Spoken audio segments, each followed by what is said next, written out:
अनन्य शरण जावी चक्रधरा, पुन्हा या संसारा येणे नाही। चक्रधर नाम सदा मुखी घ्यावे, जीवन मुक्त व्हावे बंधनातुनी। अनन्य शरण जावी चक्रधरा, गोपाला गोपाला देवकी नंदन गोपाला,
जेवण नाही झालंय का? माझं झालंय बरं, तुमचं झालंय की नाही? मग आज ना भगवंताचं नाम चिंतन करायला काट कसर करायची, कळलं ना? गोपाल कृष्ण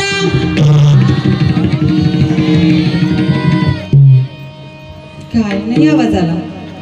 गोपाल कृष्ण श्री दत्तात्रय श्री चक्रपाणी श्री गोविंद प्रभु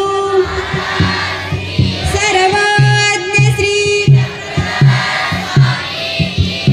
गोपाला गोपाला देवकी नंदन गोपाला,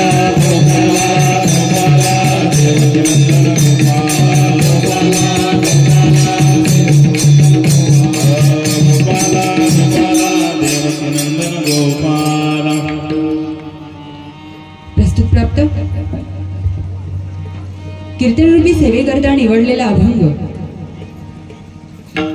महानुभाव संप्रदायाचे कवी भगीरथ कवी यांचा उपदेशपार प्रकरणातला 4 चरणाचा अभंग आज सेवेकरता निवडलेला आहे।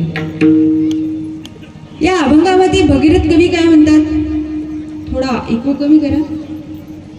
अनन्य शरण जावे चक्रधरा, पुन्हा या संसारा येणे नाही। काय म्हणताय? अनन्य शरण जावी चक्रधरा, पुन्हा या संसारा येणे नाही। या संसारामध्ये आपल्याला परत यायचं नाही। मग त्यासाठी काय म्हणतात? चक्रधर नाम सदा मुखी घ्यावे, जीवन मुक्त व्हावे बंधनातुनी। मग त्याकरता काय म्हणतात? ते भगवंताचं नाम चिंतन करा, आणि भगवंताचं जर नाम चिंतन केले ना, त्या बंधनातून मुक्त करणारा तो भगवंत आहे। मग त्या भगवंताचे नामचिंतन करायला लागल्यावर तुम्हाला प्रपंचाची चिंता करायची गरज नाही। नका करू चिंता जड प्रपंचाची, ऐक सुखाची प्रीती सोडा। या संपूर्ण सुखाची प्रीती सोडा, तुम्ही या संसाराची प्रीती सोडा। का? कारण की तुम्ही भगवंताचं नामचिंतन करताय ना। म्हणून भगीरथ कवी पुढच्या चरणामध्ये म्हणतात, भगीरथ म्हणे प्रभू चक्रधरा, जीवाचा उद्धार करीत आहे। तो भगवंत जीवाचा उद्धार करणार आहे, कारण की त्याने व्यसन स्वीकारलेला आहे जीवाचा उद्धार करण्याचा। म्हणून अशा या 4 चरणाचा अभंग सेवेकरता निवडलेला आहे। गोपाला गोपाला देवकी नंदन गोपाला, गोपाला गोपाला देवकी नंदन गोपाला,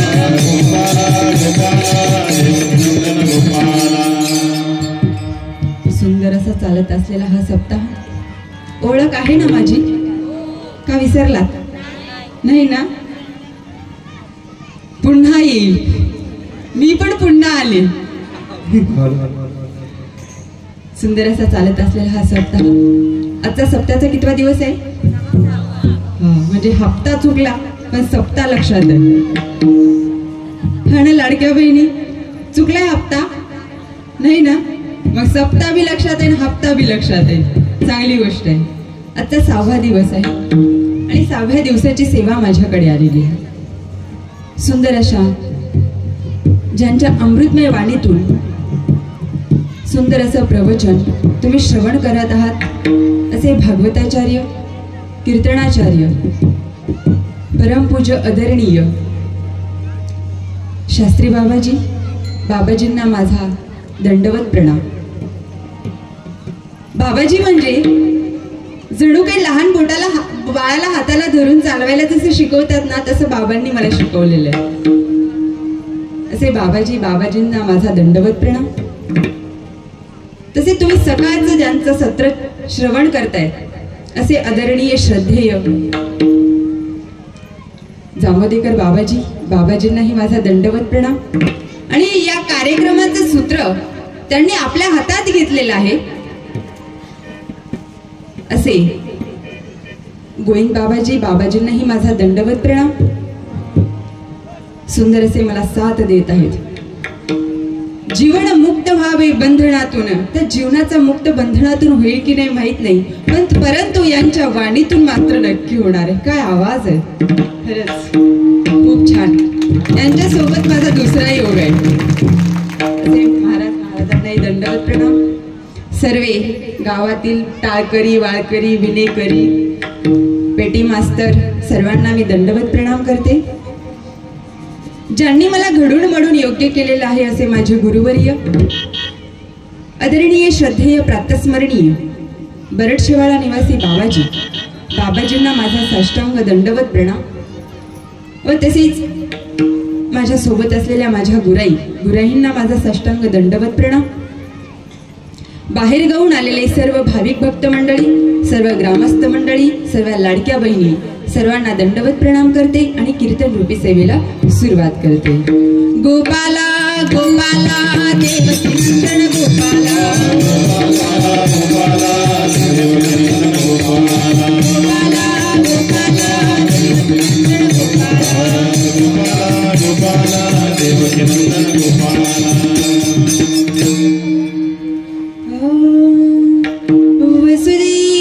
वसुदेवसुतं देवं कंसचाणूरमर्दनं देवकी परमानन्दं कृष्ण वन्दे जगद्गुरु, कृष्ण वन्दे जगद्गुरु. कृष्णाय वासुदेवाय हरे परमात्मने प्रणतः क्लेशनाशाय गोविन्दाय नमो नमः. व्रजे वजैकमण्डलं समस्तपापमण्डनं सुभक्तचित्तरञ्जनं सदैव नन्दनन्दनं सुपुष्पगुच्छमण्डनं नादवेणुहस्तनम् आनन्दनन्दसागरं नमामि कृष्णनागरं, नमामि कृष्णनागरं. नमन माझी गुरुराया महाराजा दत्तात्रया, नमन माझी गुरुराया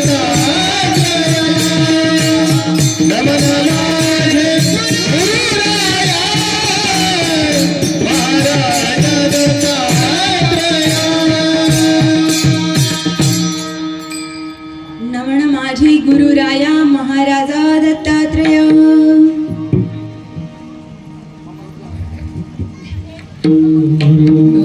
अनन्य शरण जावे चक्रधरा. आज आपल्याला त्या भगवंताला शरण जायचंय. तुम्ही सर्वजण नामस्मरण करताना, माळेतला म्हणी जपताना काय करता? माळेतला मणी जपता, खिशातला मणी जपता की नाही? माळेतला मणी जपता आणि खिशातला मणी. पण आज काय करायचं? माळेतला मणी जपताना आपण काय करतो? माळेतला मणी कीर्तनात बोला राव, मला बोललेलं आवडतं. बोलता येतं ना? हा, मग बोला. माळेतला मणी काय करतो? जपताना काय करतात? आत ओढायचा. रेंज पोहोचायली ना? हा, मग बोला. नाही ते कीर्तनात अशा बसतात हो काही काही, त्यांच्याकडे बघितलं की असं वाटतं त्याच्या मांडीवरच जाऊन झोपाव. त्यालाही गुड नाईट आणि मलाही गुड नाईट. गोपाला गोपाला देवकी नंदन गोपाला, गोपाला गोपाला देवकी नंदन गोपाला, गोपाला गोपाला देवकी नंदन गोपाला, गोपाला गोपाला देवकी नंदन गोपाला. माळेतला मणी जपताना काय करतात? आत ओढतात. ओढतात ना? मग आज काय करायचं कीर्तनात? माळेतला मणी आत ओढायचा आणि खिशातला मणी सप्त्यात बाहेर काढायचा. काढायचा ना? तसं पुण्य आत ओढायचं आणि पाप बाहेर ढकलायचं. याच्या पुढचे सांगते, त्या भगवंताला आत ओढायचं, त्याला अनन्य भावे शरण जायचं आणि त्याला आपलं करून घ्यायचं. आज या कीर्तनात आपल्याला हे करायचं. तुम्ही म्हणता ताई त्या भगवंताला अनन्य भावी शरण जा, अनन्य भावी शरण जा. तो भगवंत कुठं आहे? प्रश्न पडतो काही काही जणांना. पडतो ना? जी सायन्स वाली लोक आहेत त्यांना त्यालाही प्रश्न पडतात. हे म्हणतात कीर्तनकार सांगतात देव आपला करा, देवाला आपलं करून घ्या, त्याचं नाम चिंतन करा. पण ते म्हणतात जगात देवच नाहीये. शोकांतिक आहे ते देवाला मानायला तयार नाहीत आजकालची लोक. या जगात देवच नाहीये म्हणतात. असंच मला एक जणांनी प्रश्न केला. म्हणे ताई तुम्ही म्हणताय की त्या भगवंताला शरण जा, त्या भगवंताला शरण जा, पहिले मला देव दाखवा म्हणे. मला देव दाखवा मग मी शरण जातो म्हणे. आता मला ज्याने प्रश्न केला होता तो होता गवळी. त्याने मला प्रश्न केला देव दाखवा या जगातला. म्हटलं तुम्हाला देव बघायचा आहे ना, मला दुधातलं तूप दाखवा. ते म्हणे काय ताई काय प्रश्न करताय म्हणे. दुधातलं तूप दिसण्याकरता त्याला साधन आहेत, प्रक्रिया आहेत, तेव्हा कुठं त्याच्यातलं तूप दिसतं? आधी दुधाला विरजण घालावं लागतं, मग नंतर मंथन करावं लागतं, मग कुठं लोण्याचा गोळावरती येतो, मग त्याला कढवावं लागतं आणि मग कुठं तूप तयार होतं. अरे बाबा तुला किती वेळचं हेच सांगायचंय मला. त्या भगवंताला भेटायचंय ना, त्याला सुद्धा साधन आहेत, प्रक्रिया आहेत. त्याला भक्तीचं विरजण घालावं लागतं, नामचिंतनाचं मंथन करावं लागतं, मग कुठं वैराग्याचा गोळावरती येतो आणि मग कुठे ते देव भेटतो. मग देव जर भेटायचा असेल ना, त्याला आपलं जर करायचं असेल ना, त्याला अनन्य भावे शरण जायचं असेल ना, तर त्याकरता भगवंताचं नामचिंतन केलं पाहिजे, त्याची भक्ती केली पाहिजे, तेव्हा कुठे तो देव भेटतो. आज अनन्यता राहिलीच नाही हो. आहे का? आहे अनन्यता? एक निष्ठता आहे का? नाही ना. आपले वारा परत देव बदलतात की नाही? सोमवार असला वेगळा देव, मंगळवार असला वेगळा देव. अहो असा देवाला शरण जा की त्याच्याकडे श्रद्धा आहे, त्याच्याकडे भक्ती आहे, त्याच्याकडे सामर्थ्य आहे. अशा भगवंताची भक्ती करा ना. एक जणांना मुंजाला नवस केला. तुमच्याकडे आहेत का मुंजे? आहेत मुंजे? मुंजे आहेत का गावात? नाही तर आहेत का मुंजे? तिकडे दिसायली बुवा. एका मुंजाला नवस केला म्हणे यावर्षी माझं लग्न होऊ दे म्हणे, तुला पोतभर नारळ फोडतो म्हणे. मुंजाला ती मुंजा म्हणे तुला जर लग्न करून देता आलं असतं, माझ्याजवळ ते सामर्थ्य असतं, तर मी पिपळात कशाला बसलो असतो. म्हणून अशा देवाला शरण जा की त्याच्याकडे सामर्थ्य आहे, त्याच्याकडे देण्याची पात्रता आहे. अशा देवाला शरण जा. तुका म्हणे कैसे आंधळे जण गेली विसरून या.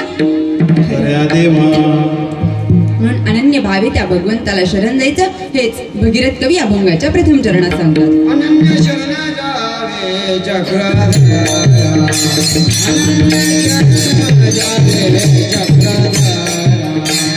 अनन्य शरण जावे चक्रधरा, अनन्य शरण जावे चक्रधरा,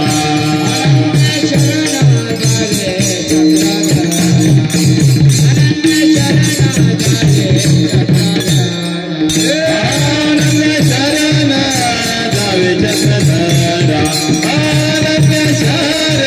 जावे चक्रधरा,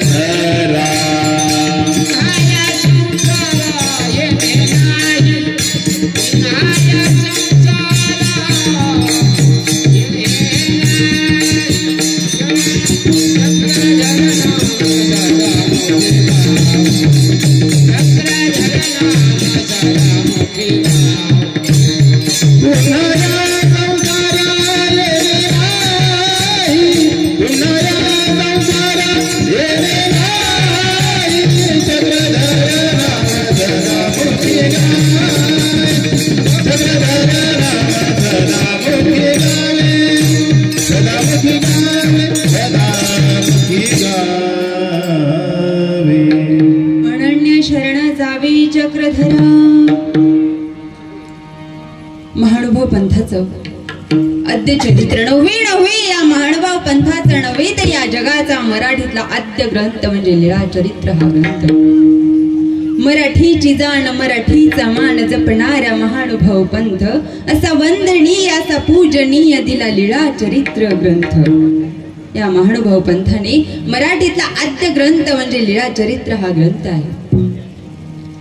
या लीळा चरित्रातील एक एक लीळा म्हणजे जीवनामध्ये अमृत पाजल्यासारखी लीळा आहे. अहो कसं जगायचं कसं वागायचं हे त्या लीळा चरित्रात सांगितलेलं आहे. परंतु आपण जे नाही घ्यायचं ते घेतच नाही, नको ते घेत राहतो.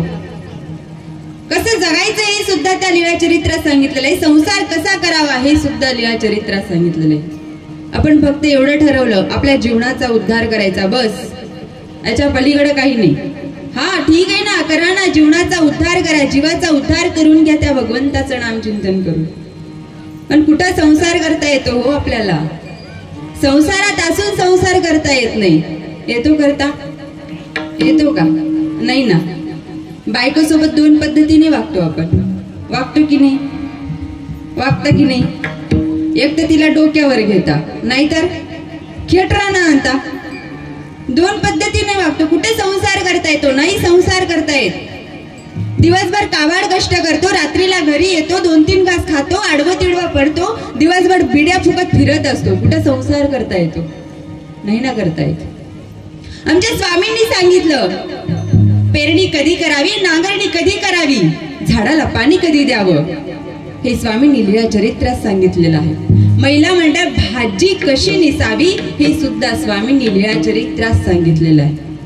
कुठं भाजी करता येते? पातेल्यात फक्त हलवण्याचं काम करतो आपण. डबाभर मसाला, चव नाही कशाला. कुठं करता येतो आपल्याला? कसं जगता येतं का? नाही ना जगता येत. सर्व मनोरुग्ण झालेले आहेत. मनोरुग्ण, मेंटॅलिटी प्रॉब्लेम झालेला आहे सर्वांना.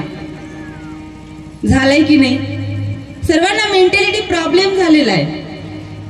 साधी माणसाला ताप जरी आली ना, आपण ठरवून टाकतो याला बाहेरच झालंय. कोणाला जुलाब लागले की आपण ठरवून टाकतोय याला बाहेरच झालंय. कुणाला मुळव्यात जरी झाली तर आपण म्हणतो बाहेरच झालं, चला याला बाबाकडे न्या, गंडे दोरे बांधा. अहो अंधश्रद्धेमध्ये बरबटलेली आपण लोक आहोत. सर्वात पहिले अंधश्रद्धेचं निर्मूलन कुठं झालं असेल माहितीये का? आमच्या महानुभाव पंथातल्या लीळा चरित्र या साहित्यामध्ये आमच्या सर्वज्ञ श्री चक्रधर स्वामींनी केलेलं आहे. हो, अंधश्रद्धेमध्ये बरबटल्यानंतर कसं आपण अनन्य भावे शरण जाऊ शकतो का? आपलं कसं असतं बघा, जिथे चमत्कार नमस्कार, बरोबर आहे की नाही? चमत्कार दिसला, आमक्या गावाला आमक्या देव लय प्रसन्न व्हायलाय, चला बाह्याची रांगच लागते, बरोबर आहे की नाही? जिथे चमत्कार असतो तिथे आपला नमस्कार असतो. परंतु या अंधश्रद्धेमध्ये आपण बरबटलेली लोक आहोत. आमच्या सर्वज्ञ श्री चक्रधर स्वामींनी एक छोटीशी गोष्ट सांगितली, पण त्या गोष्टीमध्ये ना इतकं सांगून गेलेलं आहे, फक्त आपल्याला घेता आलं पाहिजे. अंधश्रद्धेमध्ये कशी बरबटत चाललोत आपण लोक. ज्यावेळेस अंधश्रद्धेतून बाहेर निघू ना, त्यावेळेस त्या भगवंताला आपण अनन्य भावे शरण गेल्याशिवाय राहणार नाही.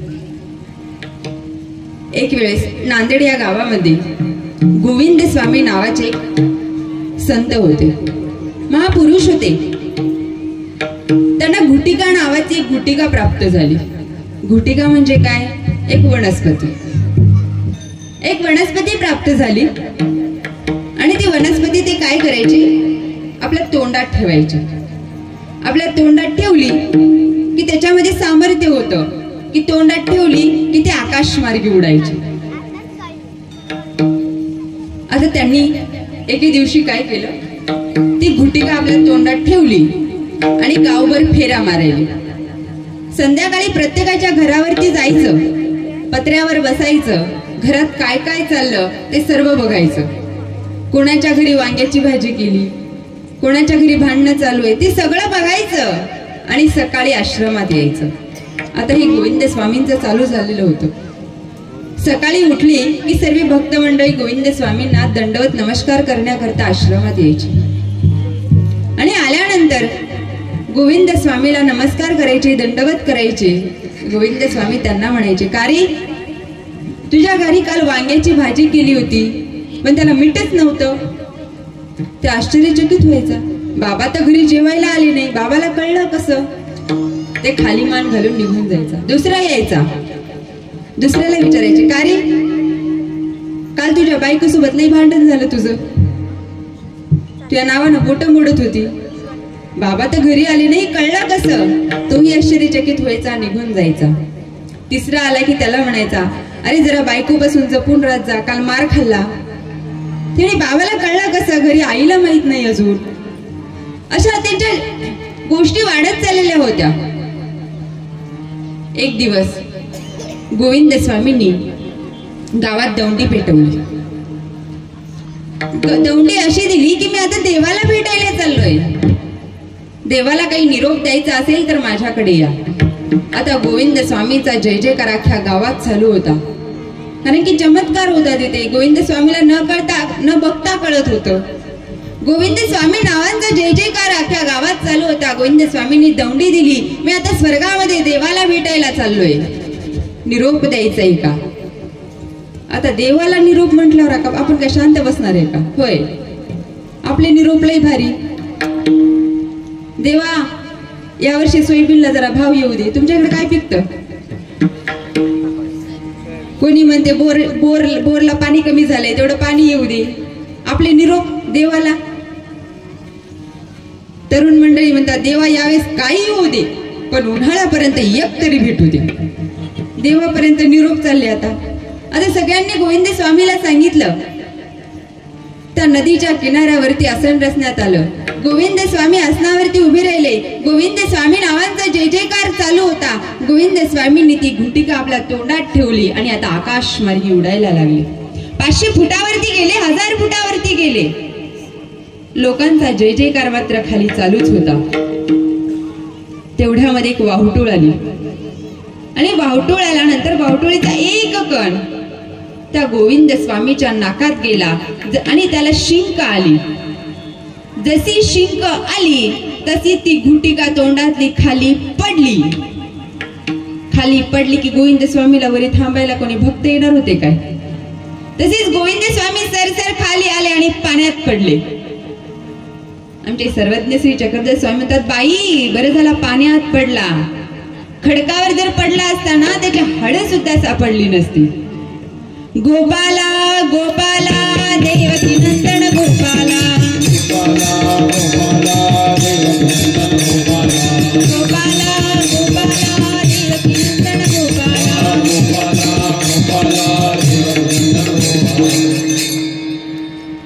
असे आपण अंधश्रद्धेमध्ये बरबटलेली लोक आहोत. मग कसं त्या अनन्य भावी भगवंताला शरण जाता येईल? जाता येईल का? नाही ना. अहो सुंदर असा मनुष्य जन्म लाभलेला आहे आपल्याला. म्हणजे मनुष्य जन्माचं आपण काय केलं पाहिजे? काय केलं पाहिजे? आपली खरी प्राप्ती कशामध्ये आहे, खरं सुख कशामध्ये आहे, हे आपण शोधलं पाहिजे की नाही? कारण की पुनरपी जननम पुनरपी कारण की जन्म मरण्याचे फेरे रात्रंदिवस चालू आहेत की नाही? अहो सुंदर असा मनुष्य देह लाभलेला आहे. विपाय कर्म भूमीची पेठे नर देह लाभे अवचटे मग मुक्ती रत्न घे गोमटे जव मृत्यू पावेना. अहो कितीतरी एवढ्या फिरून आल्यानंतर हा मनुष्य जन्म लाभलेला आहे. या मनुष्य जन्मातच काय करायचं ते केलं जातं. हो, बाकी जन्मात करता येतं का? करता येतं नाही ना. याच देई गडे देवाचे भजन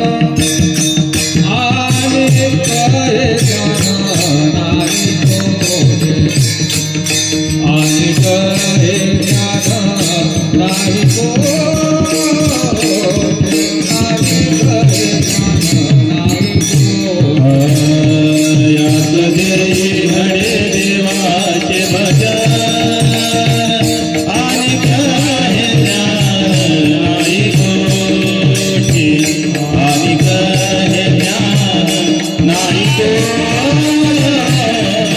आणि करे ज्ञान नाही कोठे. याच देई गडे देवाचे भजन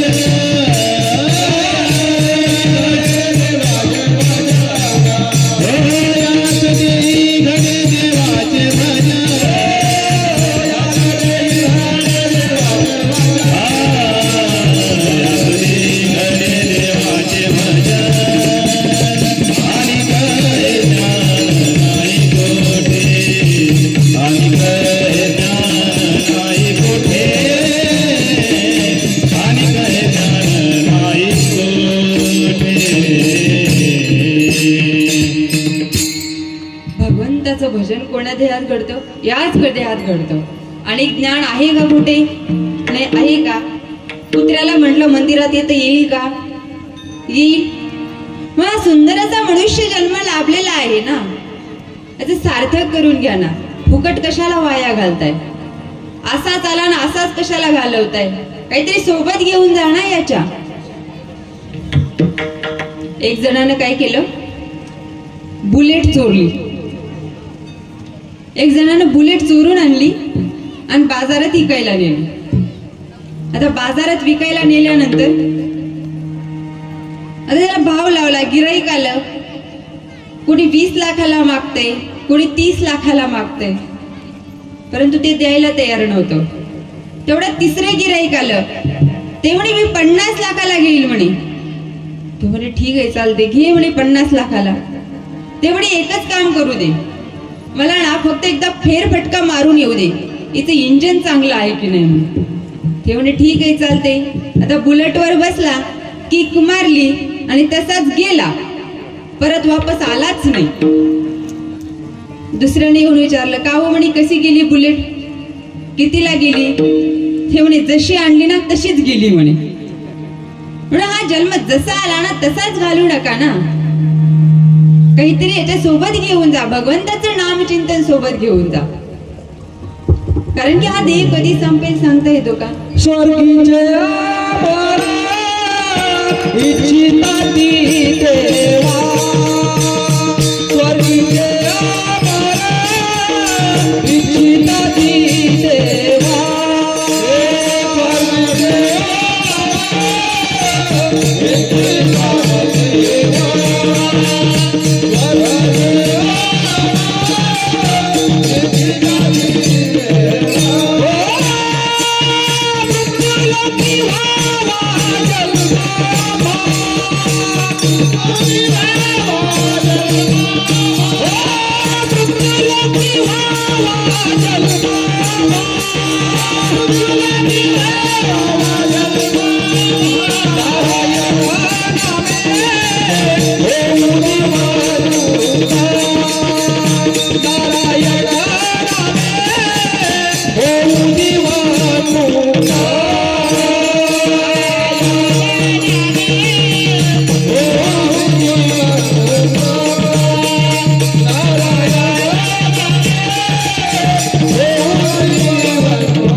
देवाला सुद्धा वाटतं की इथं कलियुगात यावं, कारण की याच देहामध्ये भगवंताचं नाम चिंतन होतं ना, म्हणून. कारण की देह कधी संपेल काही सांगता येत नाही. सांगता येतं का? जिंदगी किराए का घर है, एक ना एक दिन बदलना पड़ेगा. जिंदगी एक किराए का घर है, एक ना एक दिन बदलना पड़ेगा. जिंदगी एक किराए का घर है, एक ना एक दिन बदलना पड़ेगा. मौत जब तुझको आवाज देगी, घर से बाहर निकलना पड़ेगा. जिंदगी एक किराए का घर है, एक ना एक दिन बदलना पड़ेगा. मौत जब तुझको आवाज देगी, घर से बाहर निकलना पड़ेगा. मौत जब तुझको आवाज देगी, घर से बाहर निकलना पड़ेगा. टाळ्या. वाह, काय सुंदर. जिंदगी एक किराए का घर आहे. अहो, कधीतरी या देहाला सोडून जायचंच आहे ना, आणि त्याकरता भगवंताचं नामचिंतन करा. महानुभाव पंथाचं लीळा चरित्र याच्यामध्ये कितीतरी भक्तांनी जीवाचा उद्धार केलेला आहे. त्याच्यामध्ये मायधुवेचा वेद दिसला, भंडारेकरांचा एका क्षणामध्ये त्या संसाराचा त्याग दिसला, ही सर्व भक्त दिसली. परंतु याच्यामध्ये एक असा सुंदर असा ससोबा सुद्धा दिसलाय. हा अनन्य भावे शरण गेला तो भगवंताला. माणसाला सांगावं लागतं, त्याला न सांगता तो भगवंताला शरण गेलेला आहे. सालबर्डीच्या वनामध्ये असलेला तो ससा, सुंदर असा पांढरा शुभ्र ससा. अरे ससोबा ससोबा, जसा कापूस पिंजला, तुला बघून पारदी तुझ्या मागेच लागला. सुंदर असा जणू काही कापसाने पिंजलेला तो ससा सालबर्डीच्या वनामध्ये हिरवं गवत खायचा, त्या झऱ्याचं पाणी प्यायचा आणि टुनू टुनू उड्या मारत मस्त आनंदमय जीवन त्या सालबर्डीच्या वनामध्ये जगायचं. एक दिवस असं झालं की त्या वनामध्ये दोन पारधी आले आणि त्या पारध्यांची पैज लागली. या सशाला कोण पकडेल? जो या सशाला पकडेल ना म्हणे तो त्याचा ससा. माणसाचं असंच असतं बघा, रस्त्यावर गतिरोधक आणि माणसाला विरोधक हे आयुष्यभर असतात. माणसाला जरासं चांगलं दिसलं, थोडं फाटलं की बोट घालून जास्त फाडण्याचा प्रयत्न करत असतात. कसं असतं, कुत्र्याला गती सहन होत नाही, माणसाला प्रगती सहन होत नाही. आता त्या सशाच्या मागे तो दोन पारधी लागले आणि त्या पारध्यांनी आपली कुत्री त्या सशाच्या मागे लावलेली. ससा आता आपला जीव वाचवण्याकरता पुढे धावतोय, त्याच्या मागे ससा, त्याच्या मागे कुत्रे धावतायत. ससा पुढे, कुत्रे मागे. असं धावता धावता एका झाडाखाली त्या सशाला सुंदर असे आमचे सर्वज्ञ श्री चक्रधर स्वामी दिसले. त्याने विचार केला नाही, या माणसाजवळ गेल्यानंतर आपल्याला त्रास होईल की आपल्या जीवनाचा उद्धार होईल. तो ससोबा गेला आणि सर्वज्ञ श्री चक्रधर स्वामींच्या मांडीखाली लपला. ते दोन पारधी तिथे आले आणि आल्यानंतर ते पारधी सर्वज्ञ श्री चक्रधर स्वामीला म्हणतात, सोडा, आमचा हा होडीचा ससा आहे. 12 वर्षाचा असलेला मूळने आमच्या सर्वज्ञ श्री चक्रधर स्वामींनी तिथे सोडलं आणि एका सूत्राचा उच्चार तिथे केलेला आहे. सर्वज्ञ श्री चक्रधर स्वामी म्हणतात, हंगा इथे शरण आली या काही मरण असे. अरे जो मला शरण आला ना त्याला इथे मरण नाहीये. फक्त त्या पारध्यांनाच अहिंसेचा धर्म शिकवला नाही तर अखिल विश्वातील मानव जातीला तिथे अहिंसेचा धर्म आमच्या सर्वज्ञ श्री चक्रधर स्वामींनी शिकवलेला आहे. आणि त्या पारध्यांना ते उपदेश करतात, अरे या सशाने तुमचं काय केलेलं आहे?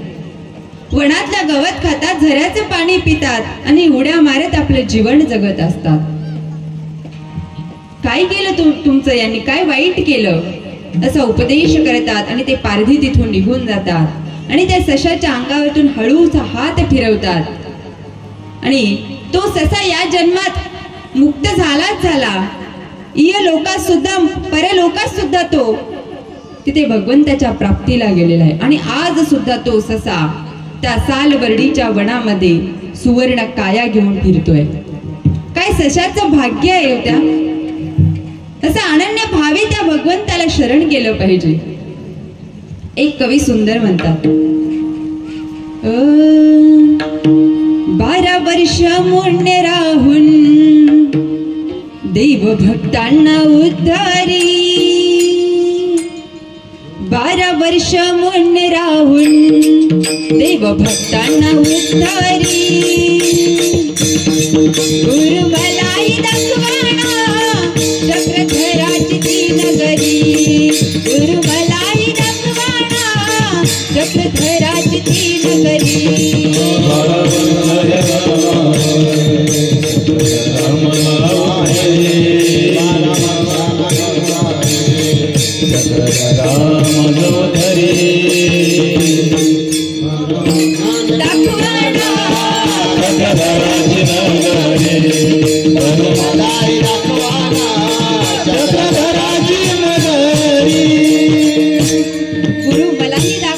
चक्रधराची नगरी, तिथे भगवंताने जीवाचा उद्धार केलेला आहे, ती नगरी मला सुद्धा दाखवणं. अहो त्या भगवंताला अनन्य भावे शरण जाता आलाच पाहिजे.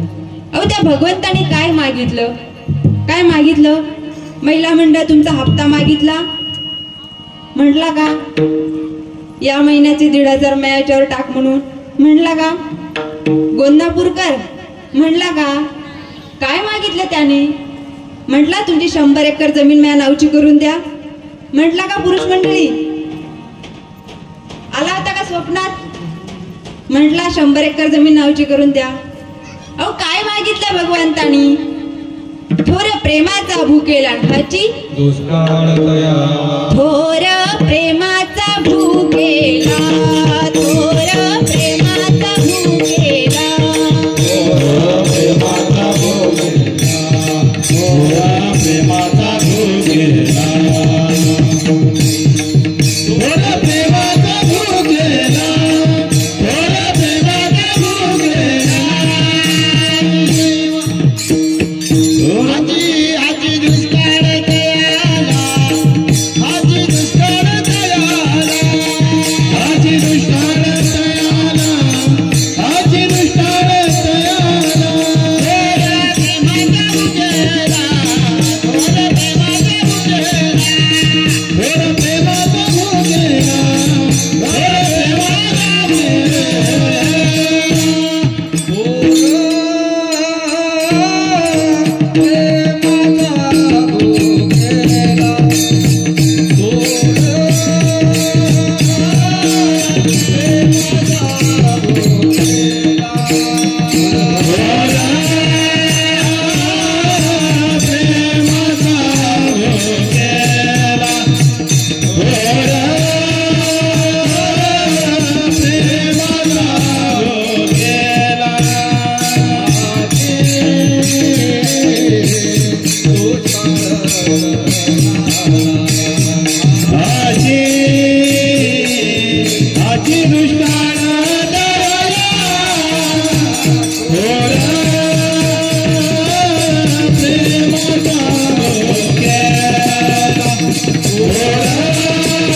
भुकेला,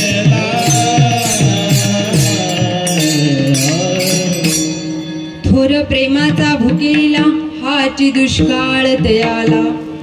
तो कशाचा भुकेला आहे, तो भाव आणि भक्तीचा भुकेला आहे. अहो भगवंत काय म्हणतो, माझा भक्त मला काय देतो त्याच्यापेक्षा किती प्रेमाने देतो, त्याला महत्व आहे. काय मागितलं भगवंतानी, पत्रम पुष्पम फलम तोयम, तू मला फक्त पान फूल समर्पित केलं तरी मी समाधान आहे. पैगा भक्तीची नावी मज फूल एक तरी द्यावे. अहो त्या साधेने एक रिंगणीचं फूल भगवंताच्या चरणी समर्पित केलं आणि तिचा भाव सोन्याचा करून टाकलेला आहे. काहीच मागत नाही, फक्त तो म्हणतो अनन्य भावे शरणी. अहो मनुष्याला कर्म तर करावीच लागतात. कर्म चुकली का? संग जो प्रकृतीचा तव त्याग न घडे कर्माचा. जोपर्यंत आपल्याला मनुष्य जन्म मिळालेला आहे ना तोपर्यंत कर्म करावीच लागतात. ती पापरूप असो किंवा पुण्यरूप असो. पापरूप केलेली कर्म पापरूप फळाला जातील, पुण्यरूप केलेली कर्म पुण्यरूप फळाला जातील. मग याच्यातून शिल्लक काय झालेलं म्हणून निष्काम भक्ती सांगितली. नाही करता आली ना निष्काम भक्ती, सर्व धर्म परित्याज्य मामेकम शरणं व्रज. श्रीकृष्ण महाराज अर्जुनाला म्हणतात तुला नाही ना काही करता आलं तर तू फक्त मला शरण आहे. कसं? अनन्य भावे शरण. जो माझा अनन्य भावे शरण त्याचे निवारीन मी जन्म मरण, त्याच लागी मीच ऐकू शरणांगताचा शरण. तू फक्त मला एकट्याला शरण आहे. तुझे योग क्षम जन्म मरण ही सर्व माझी जबाबदारी आहे. म्हणून अनन्य शरण जावे चक्रधरा. त्याकरता त्या भगवंताला आपण अनन्य भावे शरण गेलं पाहिजे. आणखी कर्म करावीच लागतात. हो कर्म चुकत नाही. जन्म मिलना ए भाग्य की बात है. जन्म मिलना ए भाग्य की बात है, मृत्यु आना ए समय की बात है. मरने के बाद भी लोगों के दिल में जीवंत रहना ये किए हुए कर्मों की बात है, ये किए हुए कर्मों की बात है. ही कर्माची पावती आपल्या हातामध्ये. मग कर्म कसे करायचे हे आपल्या हातामध्ये आहे.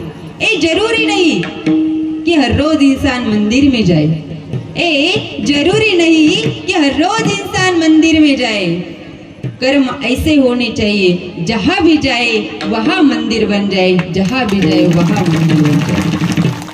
कर्म चांगले करा. आणखी काही काही जण असे असतात बघा. एक जणांना काय केलं, आपला बाप मेला आणि बापाच्या आस्ते असतात की नाही आस्ती, ते विसर्जन करण्याकरता काशीला गेला. मी त्याला सहज विचारलं का हो म्हटलं, जवळपास एखादी नदी नव्हती का? ठेवणे ताई तुम्हाला सांगू का म्हणे, म्या बापाच्या त्या आस्तीचा वारा सुद्धा परत म्या गावाला लागता कामा नाही म्हणे. म्हटलं का, काय झालं म्हणे, कधी गावातला सप्ताह चांगला होऊ दिला नाही, कधी गावात सप्ताह चालू झाला की याचं चालू व्हायचं म्हणे आता 7 दिवस झोपू देत नाही. असे कर्म केल्यानंतर देव आपला होईल का? हो होईल का? म्हणून कर्म चांगले करा. आणि कर्म चांगले करत असताना त्या भगवंताला अनन्य भावे शरण जा. अहो त्यात भगवंताला आपलं करून घ्यावा. आपुला तो एक देव करुणी घ्यावा.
एका देवाला आपलं केलं पाहिजे.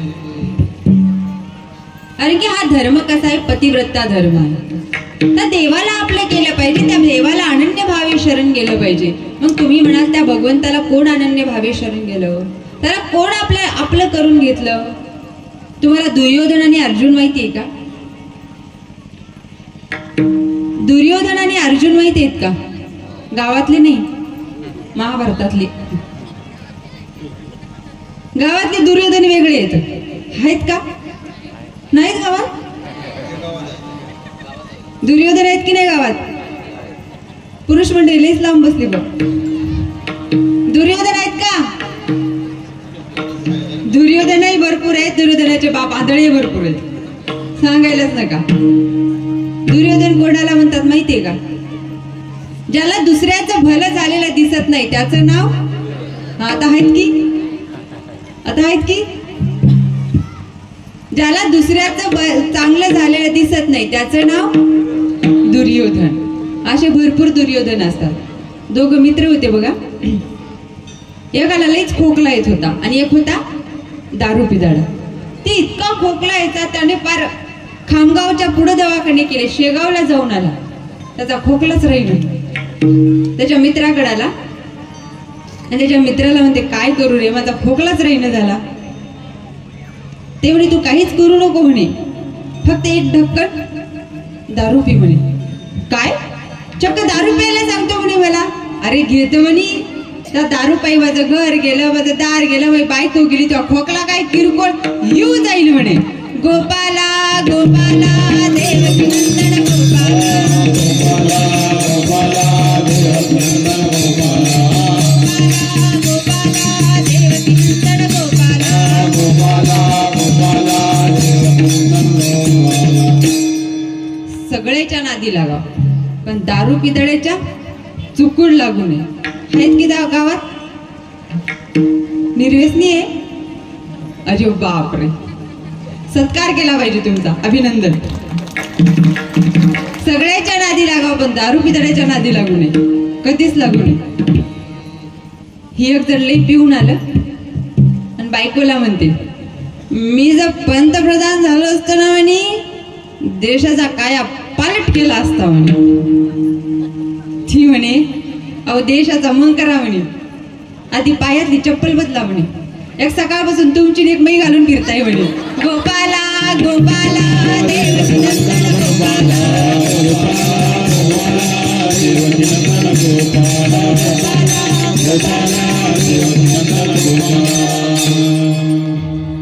हे असे दुर्योधन असतात. आता दुर्योधन आणि अर्जुन श्रीकृष्ण महाराजाकडे गेले. महाभारताच्या काही दिवसाच्या अगोदर श्रीकृष्ण महाराजाकडे गेलेले आहेत.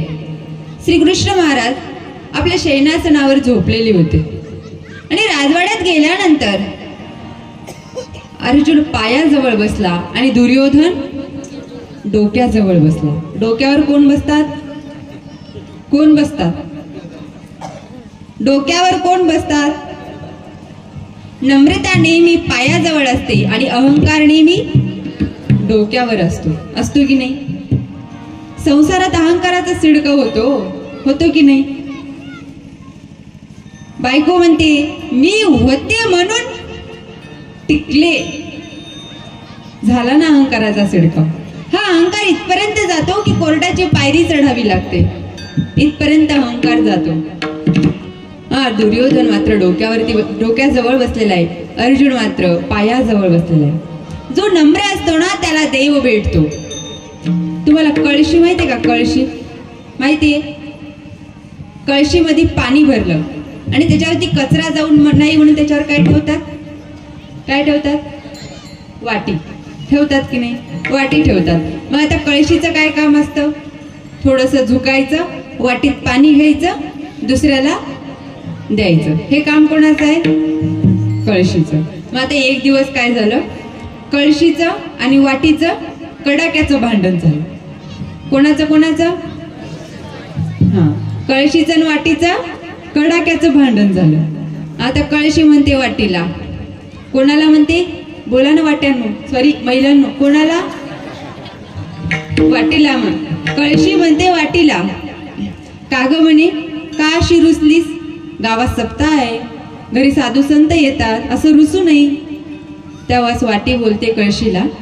वाटी म्हणते तुझ्या मागं मागं करावं, पुढं पुढं करावं, तुझ्या इंस्टाग्रामला स्टोऱ्या ठेवा, तुझ्या फेसबुकच्या स्टोऱ्या दुसऱ्याला पाठवाव्यात, त्याला सिलेक्ट करावं, हे तुझ्या मागं मागं पुढं पुढं मी करते आणि माझ्यात काय आहे? मला काहीच नाहीये. त्यावेळेस आता कळशी सुंदर उत्तर देते. कळशी म्हणते अगं वेडी वाटी, ज्याला नम्र व्हायचं ना त्याला झुकावं लागतं, डोक्यावर बसावं लागत नाही. वाटी कुठं होती? डोक्यावर. मग वाटीला कसं नम्रता येईल? नाही ना. वाटीला काय प्राप्त होईल?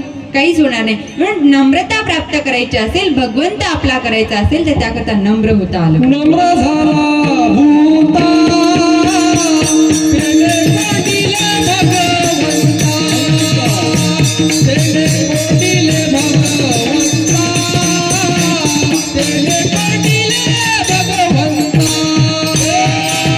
नम्र झाला भूता तेने कोटिले आनंदा, तेने कोटिले आनंदा, तेने कोटिले आनंदा. लोखंड वितळलं की त्याच्यापासून अवजार तयार होतो. लोखंड वितळलं की त्याच्यापासून अवजार तयार होतो. सोनं वितळलं की त्याच्यापासून दागिना तयार होतो. आणि माणूस नम्र झाला की त्याला देव भेटतो. देव भेटायचा असेल ना माणसाने नम्र झालं पाहिजे. आता अर्जुन पायाजवळ बसलेला आहे, दुर्योधन डोक्याजवळ बसलेला आहे. श्रीकृष्ण महाराजाला जाग येते आणि श्रीकृष्ण महाराज उठल्यानंतर विचारतात, का रे कसं काय येणं केलं? तेच अर्जुन म्हणतात, श्रीकृष्ण महाराज आता सर्वांचं लक्ष वेधलंय की आता श्रीकृष्ण महाराज महाभारतात कुणाकडून येणार आहेत, युद्धाच्या प्रसंगी कोणाकडून येणार आहे, सर्वांचं लक्ष वेधलेलं आहे. श्रीकृष्ण महाराजांनी सुंदर उत्तर दिलं, ज्याला मला घ्यायचंय ना मी त्याच्याकडून यायला तयार आहे. असं म्हटल्यानंतर दुर्योधनाने विचार केला, या कृष्णाला घेऊन मी कायचं लोणचं घालू का? याच्यापेक्षा याची नारायण सैना बरी. आपलं असंच असतं, आपण काय करतो, फक्त मोठा फुगा बघतो. फुग्यातली हवा बघतो का? नाही. 2-3 मजली बिल्डिंग बघतो, 50-60 लाखाची गाडी दारात बघतो, ठरवून टाकतो आपली पोरगी याच घरात. फुगा बघितला, हवा बघितली का? नाही. बायांचा फुगा वेगळा आहे, तो कधी फुटेल सांगता येत नाही. मग दुर्योधनाने तेच केलं. दुर्योधनाने काय केलं? दुर्योधन विचार करतो, या कृष्णाला घेऊन काय करू, त्याच्यापेक्षा नारायण सैना बरी. मागता आलं पाहिजे, मागता येत नाही माणसाला, येतं का? म्हणजे सर्वज्ञ श्री चक्रधर स्वामी म्हणतात, बाई देव प्रसन्न झाला तर काही संसारू मागून घ्यावा, नाही मागता येत माणसाला. एक जण 3 जण जंगलात हरवले आणि हरवल्यानंतर त्याला देव प्रसन्न झाले. आता देव प्रसन्न झाल्यानंतर देव म्हणतात, मागा मला. 3 मित्र होते, 3ही काळे भोर होते. शेतात जरी उभं केले ना दातच दिसतील असे एवढे काळे होते.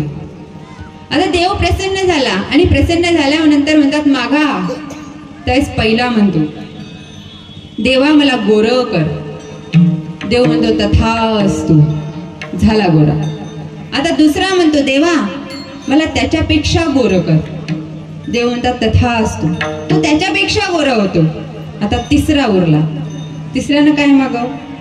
ते काय म्हणतो तिसरा, या दोघालाही मयासारखं कर. गोपाला गोपाला देवकी नंदन गोपाला,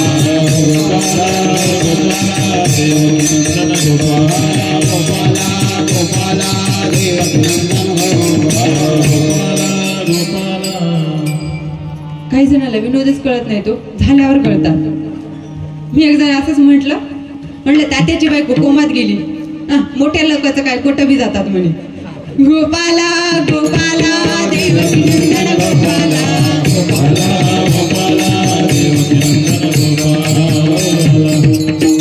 आता दुर्योधनाने मात्र नारायण सैना मागितली आणि अर्जुनाने श्रीकृष्णाकडे बघितलं आणि श्रीकृष्ण महाराजांनी स्मित हास्य केलं. कधी देव असं टेन्शन मध्ये दिसला का? दिसला? मग तुम्ही का बसले? आवडत नाही का कीर्तन?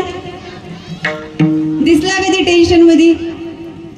अहो त्याच्या आयुष्यात त्याला काय भेटलं काही? सगळे सोडून गेले, त्याला सोडून गेले की नाही. त्याचा जन्मच बंदीखान्यामध्ये झाला. इकून तिकून आई बापाचं वडील प्रेम भेटलं नाही. इकून तिकून मथुरेत गेला, यशोदा मातेकडे राहिला. थोड्या दिवस तिथे सवंगडी निर्माण केले, तिथेही सोडून गेला. तर त्याला रणछोडदास म्हटलं. घेतलं टेन्शन? आपल्याला साधी नोटीस आली तर घाम फुटते. घेतलं का त्या देवाने टेन्शन? नाही घेतलं. अहो काय भेटलं? सगळ्यांना ज्याचं त्याचं राज्य भेटलेलं आहे, सर्व त्याच्या त्याच्या ठिकाणी आहेत. भगवंताला काहीच भेटलं नाही तरी सुद्धा आनंदात आणि आपल्या थाटामध्ये आपला उत्साह साजरा करतात. म्हणून हसून घ्या, खुश राहा. काय भेटणार आहे? एक दिवस हा भीतीला टेकून बसणारच आहे, उदबत्तीचा वास नाकात घुसणारच आहे. म्हणून हसून घ्या, खेळून घ्या, मस्त आयुष मजा करून घ्या. त्या भगवंताला आपलं करून घ्या. आणि त्या अर्जुनाने मात्र त्या भगवंताला आपलं करून घेतलेलं होतं. त्या अर्जुनाला माहिती होतं माझ्या आयुष्यात जी जी नड पडणार आहे ना, त्या नडीची पूर्तता करण्याकरता सदैव तो भगवंत माझ्या सोबत राहणार आहे. कि जिसके जीवन में कृष्ण है ना, उसके जीवन में कोई प्रश्न ही नहीं होता है. ज्याच्या जीवनामध्ये कृष्ण आहे ना, त्याला कोणता प्रश्नच पडत नाही. म्हणून त्या अनन्य भावे त्या भगवंताला शरण गेलं पाहिजे, त्याची भक्ती केली पाहिजे, एक निष्ठतेने त्या भगवंताचं नामचिंतन केलं पाहिजे. आणि कशा पद्धतीने केलेच पाहिजे हेच भगीरथ कवी अभंगाच्या दुसऱ्या चरणात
सदामुखी घ्यावे, जीवन मुक्त व्हावे बंधनातून.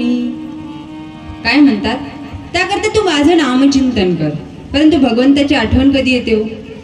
कधी येते? हप्ता आल्यावर. कधी येते देवाची आठवण? सुखात येते का? नाही ना. देव कधी आठवतो? दुःखामध्ये आठवतो. सुखामध्ये आठवतो का ना? अहो, ज्या टायमाला द्रौपद राजाची कन्या हस्तिनापूरची महाराणी, जिच्या कोमल त्वचेला सुद्धा मोगऱ्याची फुलं रुतावीत, तिला वनवासात जावं लागलं, त्या श्रीकृष्ण महाराज तिच्याकडे जातात. त्या पाची पांडवाला विचारतात माझ्याकडे काहीतरी मागा. भीम, अर्जुन, नकुल, सहदेव सर्वांना विचारतात. त्यावेळेस ते म्हणतात आम्हाला काहीच नको भगवंता, आम्हाला ना फक्त सुख आणि समाधान दे. भगवंत लगेच कुंती आत्याकडे जातात. कुंती आत्या, तू तरी मला काही माग. तेच कुंती आत्या म्हणते, हे भगवंता, हे श्रीकृष्णा, मला काही नको रे, मला द्यायचंय ना, फक्त दुःख दे. श्रीकृष्ण महाराज म्हणतात, का ग दुःख का मागतेस? सुख माग ना. अरे देवा, तू मला जर सुख दिलं तर एक क्षण सुद्धा मला तुझी आठवण येणार नाही, आणि दुःख दिलं तर एक क्षण सुद्धा मी तुला विसरणार नाही. आता दृष्टी पुढे ऐसा चितूर आहे, जो मी तुझं पाहे.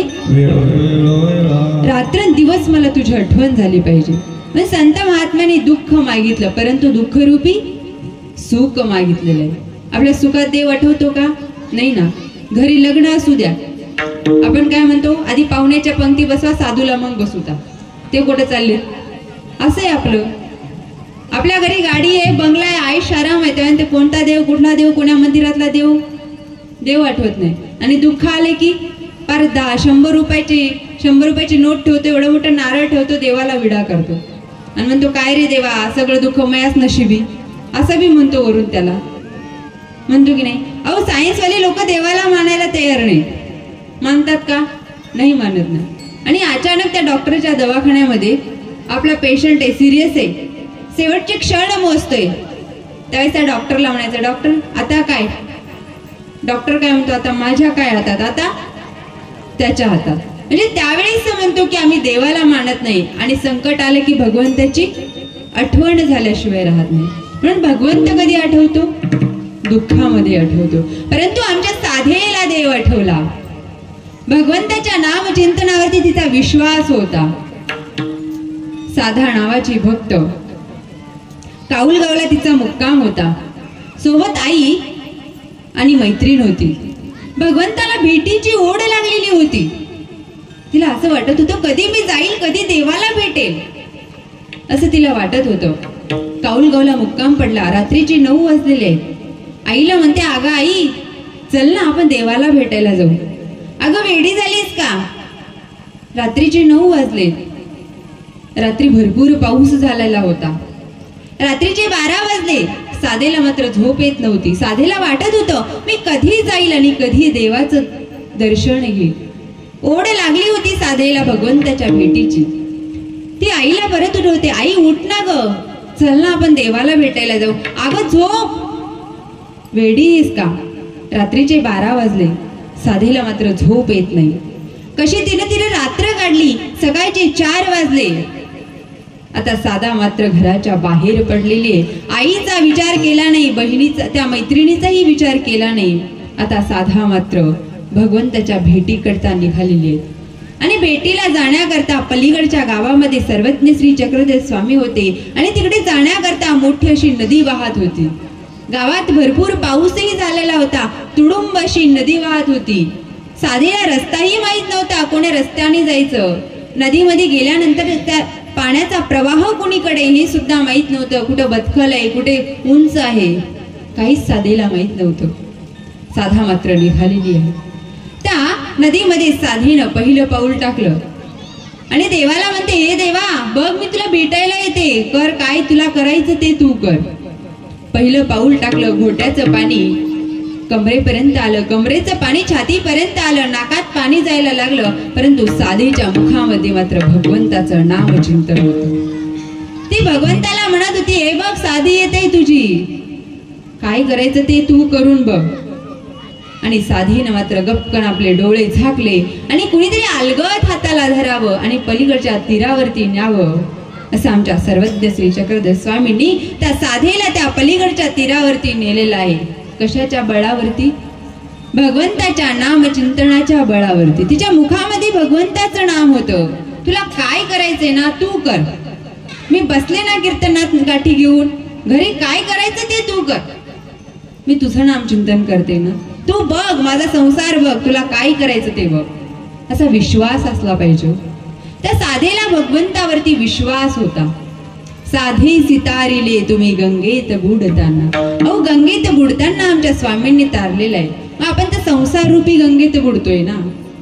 मग पहिलं तरी जाण्याकरता त्या भगवंताचं नामचिंतन घेणं अत्यंत गरजेचं आहे. त्याकरता विश्वास असला पाहिजे. कारण की विश्वास तो करी स्वामीवरी सत्ता. जर विश्वास असेल ना तर आपल्याला देवावरती सुद्धा सत्ता गाजवता येते. एका गावामध्ये एका शावकराच्या घरी एक बाबा आले आणि बाबा आल्यानंतर त्या गावातल्या सर्व लोकांनी ठरवलं की बाबाकडून उपदेश घ्यायचा. सगळी गावातली लोकांची मंडळीची रांग त्या शावकराच्या घरासमोर लागली. सगळेजण आता उपदेश घेण्याकरता चाललेले होते. आणि त्या गावामध्ये भाजीपाला विकणारा एक माणूस होता. भाजीपाल्याची त्याची शेती होती. तो भाजीपाला विकायचा आणि उदरनिर्वाह करायचा. आणि गावामध्ये त्या शावकारांच्या घरासमोरची गर्दी बघितली आणि बघितल्यानंतर तो तिथे जातो आणि जाऊन म्हणतो की इथे काय चाललंय. ते म्हणे बाबा आलेत म्हणे, इथं गुरुमंत्राचा कार्यक्रम चालू आहे. ते म्हणे मलाही गुरुमंत्र घ्यायचा आहे म्हणे. आता गेले बाबाकडे. बाबाला म्हणे बाबा मला लवकर गुरुमंत्र द्या, लवकर उपदेश देऊन टाका. हे म्हणे इथे मोठे मोठे अधिकारी रांगेत उभे आहेत आणि हे बावळा येऊन मध्येच मला म्हणतोय. नक्कीच हे डोक्यात काही कमी आहे. असं म्हटल्यानंतर ते म्हणतात, बाबा मी गुरुमंत्र घेईल, परंतु तुम्हाला गुरुमंत्र दिल्यानंतर तुम्हाला काहीतरी देण्याकरता, गुरुदक्षिणा देण्याकरता माझ्याकडे काहीच नाही. माझ्याकडे फक्त एक कोथिंबीर जुडी आणि 2 बैंगण आहेत म्हणे, तेवढं तुम्हाला देतो म्हणे. बाबांनी ठीक आहे म्हणे, मग मला गुरुमंत्र सांगा म्हणे. हा, तू जे मला दिलं ना म्हणे तेच तुझा गुरुमंत्र. ठीक आहे म्हणे. आता तो घरातून, त्या सावकाराच्या घरून निघाला आणि घरी गेला. आता गुरुमंत्राचा जप करायला लागला. 2 बैंगण कोथिंबीर जुडी, 2 बैंगण कोथिंबीर जुडी. आता त्या नामाचा जप चालू झाला. बायको म्हणे, हे काय झालं या बावळ्याला, यानं काय चालू केलं. ती त्याच्यातच समाधान होती. बाहेरून आल्या की शिवाय द्यायचा ते तरी बंद झालं. आता त्याचा नामाचा जप चालू झाला. 1 वर्षही निघून गेले आणि गुरुपौर्णिमेच्या दिवशी पलीकडच्या गावात परत त्याचे गुरु आले. आणि गुरु आल्यानंतर त्याने ठरवलं या वर्षी गुरुला आपल्या घरी आणायचं. परंतु काय झालं, तेवढ्यात त्या गावात खूप पाऊस झाला आणि पाऊस झाल्यानंतर त्या नदीला तुडुंब असं पाणी वाहत होतं. वाहत असताना त्याने विचार केला, पलीकडच्या गावाला जायचं कसं. मग त्याने विचार केला, बाबाने दिलेल्या गुरु मंत्राचं करायचं काय. त्याने अंगावरची घोगडी त्या पाण्यावर टाकली आणि त्याच्यावरती बसला आणि म्हणायला लागला, 2 बैंगण कोथिंबीर जुडी, चल घोंगडी पहिलं तिरी. सर घोंगडी पहिलं तीरावर आली. आल्यानंतर तिथं बाबांचं दर्शन घेतलं, बाबाला दंडवत केला आणि केल्यानंतर आता बाबाला म्हणतो, बाबा तुम्हाला माझ्या गावाला यायचं, माझ्या घरी तुम्हाला यायचं आहे. मग त्या बाबांनी विचारलं, तू इकडे आलास कसा. मग त्याने ते सांगितलं. आता बाबांनी विचार केला, हा पहिला डोक्यात कमी आहे आणि आता हा का मला नेल्याशिवाय राहणार नाही. आज मात्र माझं मरण नक्की आहे. आता त्याने त्या बाबांनी आता निघाले आणि तीरावरती आल्यानंतर त्यानं आपली घोंगडी टाकली. बाबा म्हणतात, अरे पुराणातलं पुराणात असतं, हे का खरंच आहे का. नाही, बाबा तुम्हाला माझ्या घरी न्यायचं. आता बाबाचा आधीच धाकधूक जीव जो चालला होता. बाबाला वाटलं आज काय माझं खरं नाही. आता त्याने घोंगडी टाकली आणि टाकल्यानंतर तो समोर बसला आणि बाबा पाठीमागे बसले आणि त्याने त्या नामाच्या मंत्राचा सुरुवात केली. 2 बैंगण कोथिंबीर जुडी, चल घोंगडी पहिलं तिरी. आणि सर घोंगडी पहिल्या तीरावरती गेली आणि गेल्यानंतर बाबा उठून त्याच्या पाया पडायला लागले. म्हणजे सांगायचं तात्पर्य काय, त्याचा विश्वास होता नामावरती. म्हणून विश्वास महत्वाचा आहे. त्याकरता त्या भगवंताच्या नामचिंतनावरती आपला विश्वास असला पाहिजे.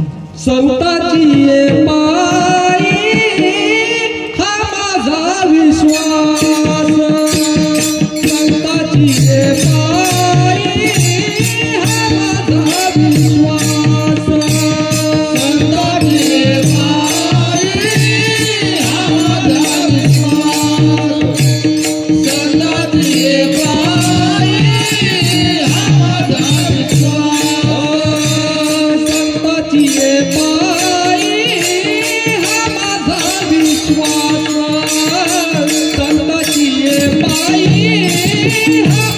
विश्वास,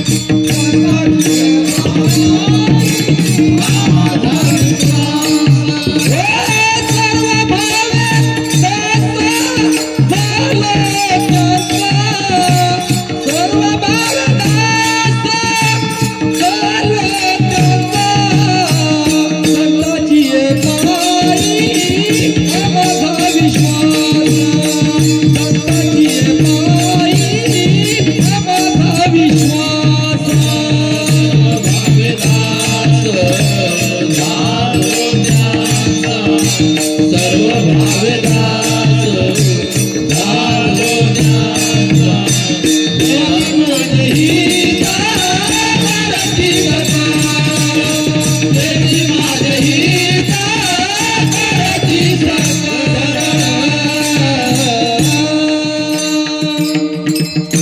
संताची पायी हा माझा विश्वास.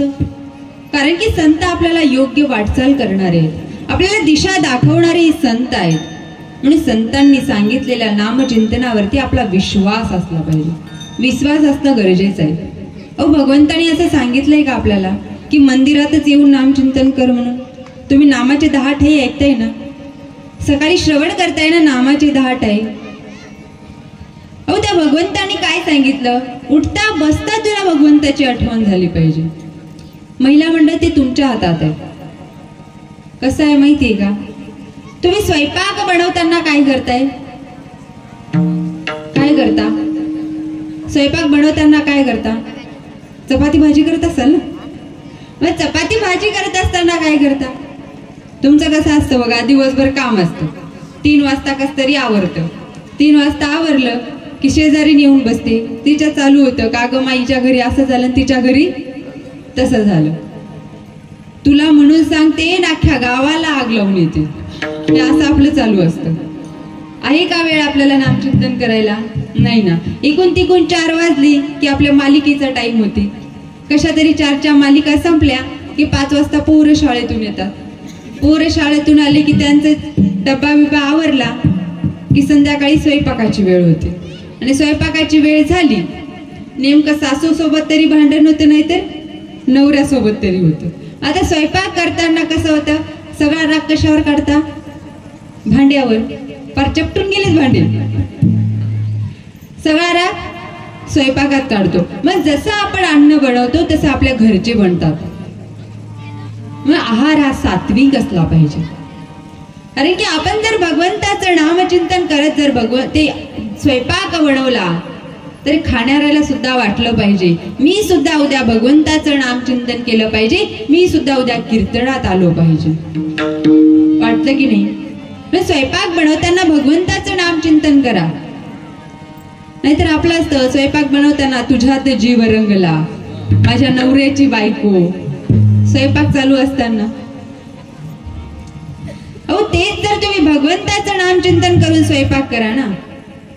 आपण म्हणतो आमची मुलं बिघडत चालली. का बिघडत चालली?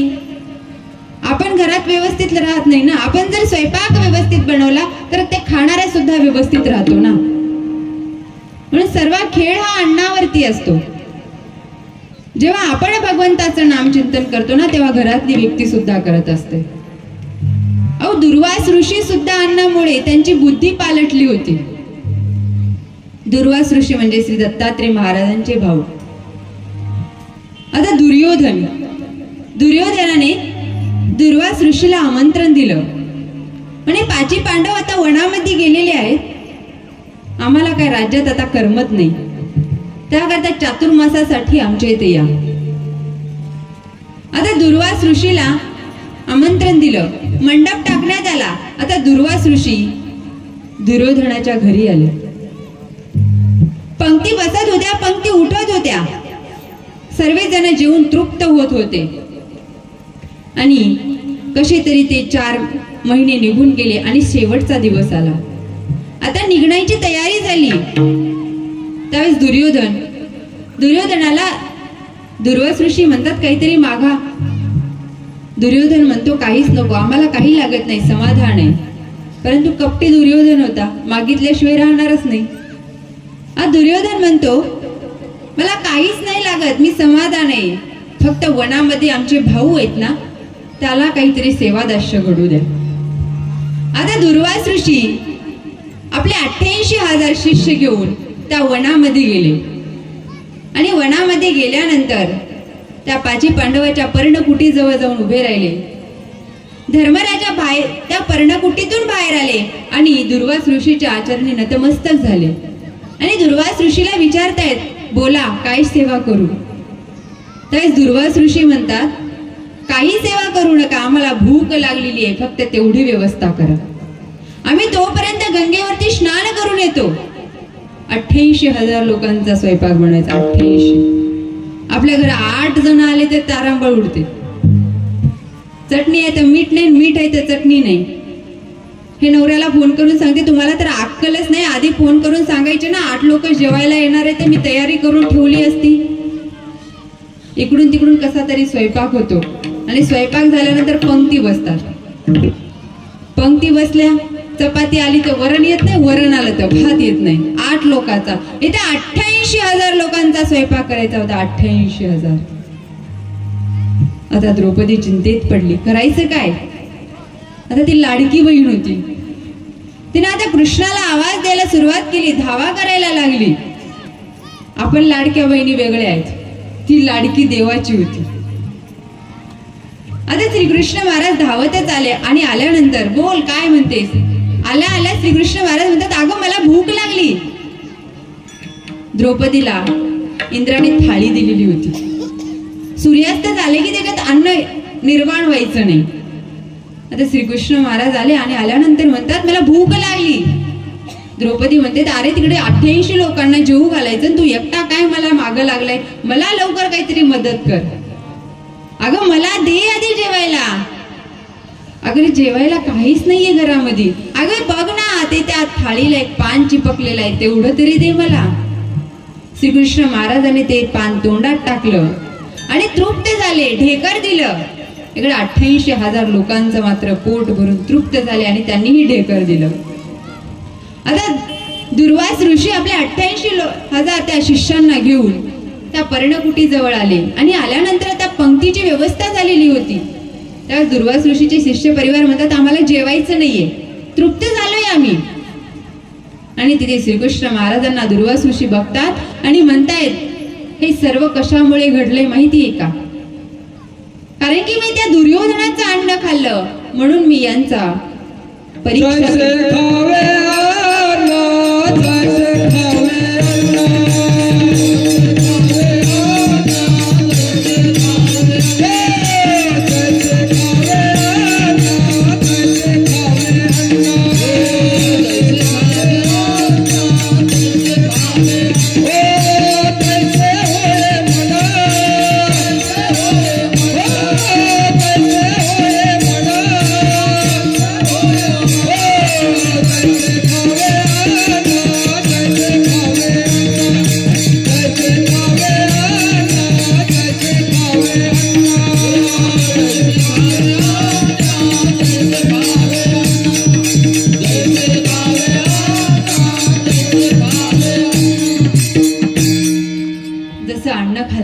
माणसाची बुद्धी बनत असते. म्हणून अन्न बनवताना भगवंताचं नाम चिंतन केलं पाहिजे. आवडीने भावे हरिनाम घेसी. कारण की तुझी चिंता त्यासी आहे, त्याकरता त्या भगवंताचं नाम चिंतन. परी प्राणा आवडी परोते मज आवडते निरोते ते भक्त चरित्राते प्रशंसती. भगवंत म्हणतात मला भक्त कोणता आवडतो, तो रात्रंदिवस माझं नाम चिंतन करतो ना, तो भक्त माझ्या प्राणापेक्षाही मला प्रिय आहे. म्हणून भगवंताचं नाम चिंतन करा. अहो लहानपणापासून जर आपल्या मुखाला त्या भगवंताच्या नामाची ओढ लागली तर म्हातारपणी आठवेल ना. हो आपण नाम चिंतन करतो का? आपण म्हणतो आता काय करायचं, म्हातारपणी तेच काम करायचं. अहो इवलेसे रोप लावेले द्वारी त्याचा वेलू गेला गगनावरी. अरे गगनावरती वेल जाण्याकरता आधीपासून त्याला रोपटं लावा लागेल ना. अरे मनुष्य जन्मा लाभल्यानंतर बालपण आपलं असंच खेळण्यात जातं, तरुणपण संसारात जातं, वृद्धपण संसारात केलेल्या गोष्टीमध्ये आठवण्यात जातं. आहे का वेळ भगवंताचं नामचिंतन करण्याचं? नाही ना. श्रीकृष्ण महाराज गीतेमध्ये म्हणतात अंतकालेच मामेव स्मरण मुक्त्वा कलेवर. अरे अंतकाळी तरी मला आठव. हो रे, तुला अंतकाळी आठवण्याकरता मुखात तर नाव आलं पाहिजे ना. नाही, आपल्या मुखात फक्त संसार, घर, दार, प्रपंच बस. याच्या व्यतिरिक्त आहे का? नाही आहे का? नाही ना. याच्या व्यतिरिक्त आपल्याला काहीच आठवत नाही. परंतु आमच्या महादाईसेने मात्र अंतकाळी सुद्धा देव आठवला. अहो जिच्या खांद्यावरती आज हा धुरा घेऊन उभा असणारा आमचा महाडूभाऊ पंथ म्हणजे आमची महादाईसा. सर्वात पहिले महिलांना जर अधिकार कोणी दिला असेल तर आमच्या सर्वज्ञ श्री चक्रधर स्वामींनी दिलेला आहे. अशी आमची असणारी जिज्ञासू महादाईसा. महादाईसा शेवटचे क्षण मोजत होती त्यावेळेस नागदेवाचार्य जातात आणि महादाईसेला विचारतात, महादाईसे तुला देव आठवतो का? आठवतो ना. माझा देव श्री चक्रधरू माझा आठवत असे. आठवतो, माझा देव मला आठवतो. म्हणून अंतकाळी सुद्धा देव आठवला पाहिजे त्या महादाईसे सारखा. एवढं त्या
चक्रधरे नाम सदामुखी घ्यावे, जीवन मुक्त व्हावे बंधनातून. त्या बंधनातून मुक्त होण्याकरता त्या भगवंताचं नामचिंतन केलं पाहिजे.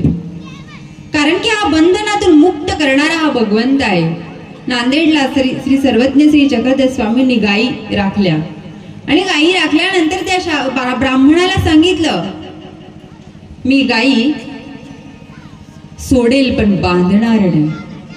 कारण की हा बंधनातून मुक्त करणारा भगवंत आहे, तो बांधून ठेवणारा नाहीये. म्हणून त्या भगवंताचं नामचिंतन केलं पाहिजे. आणि नामचिंतन करत असताना बाकी जड प्रपंचाची विचार करायची गरज नाही. हेच भगीरथ कवी अभंगाच्या 3ऱ्या चरणात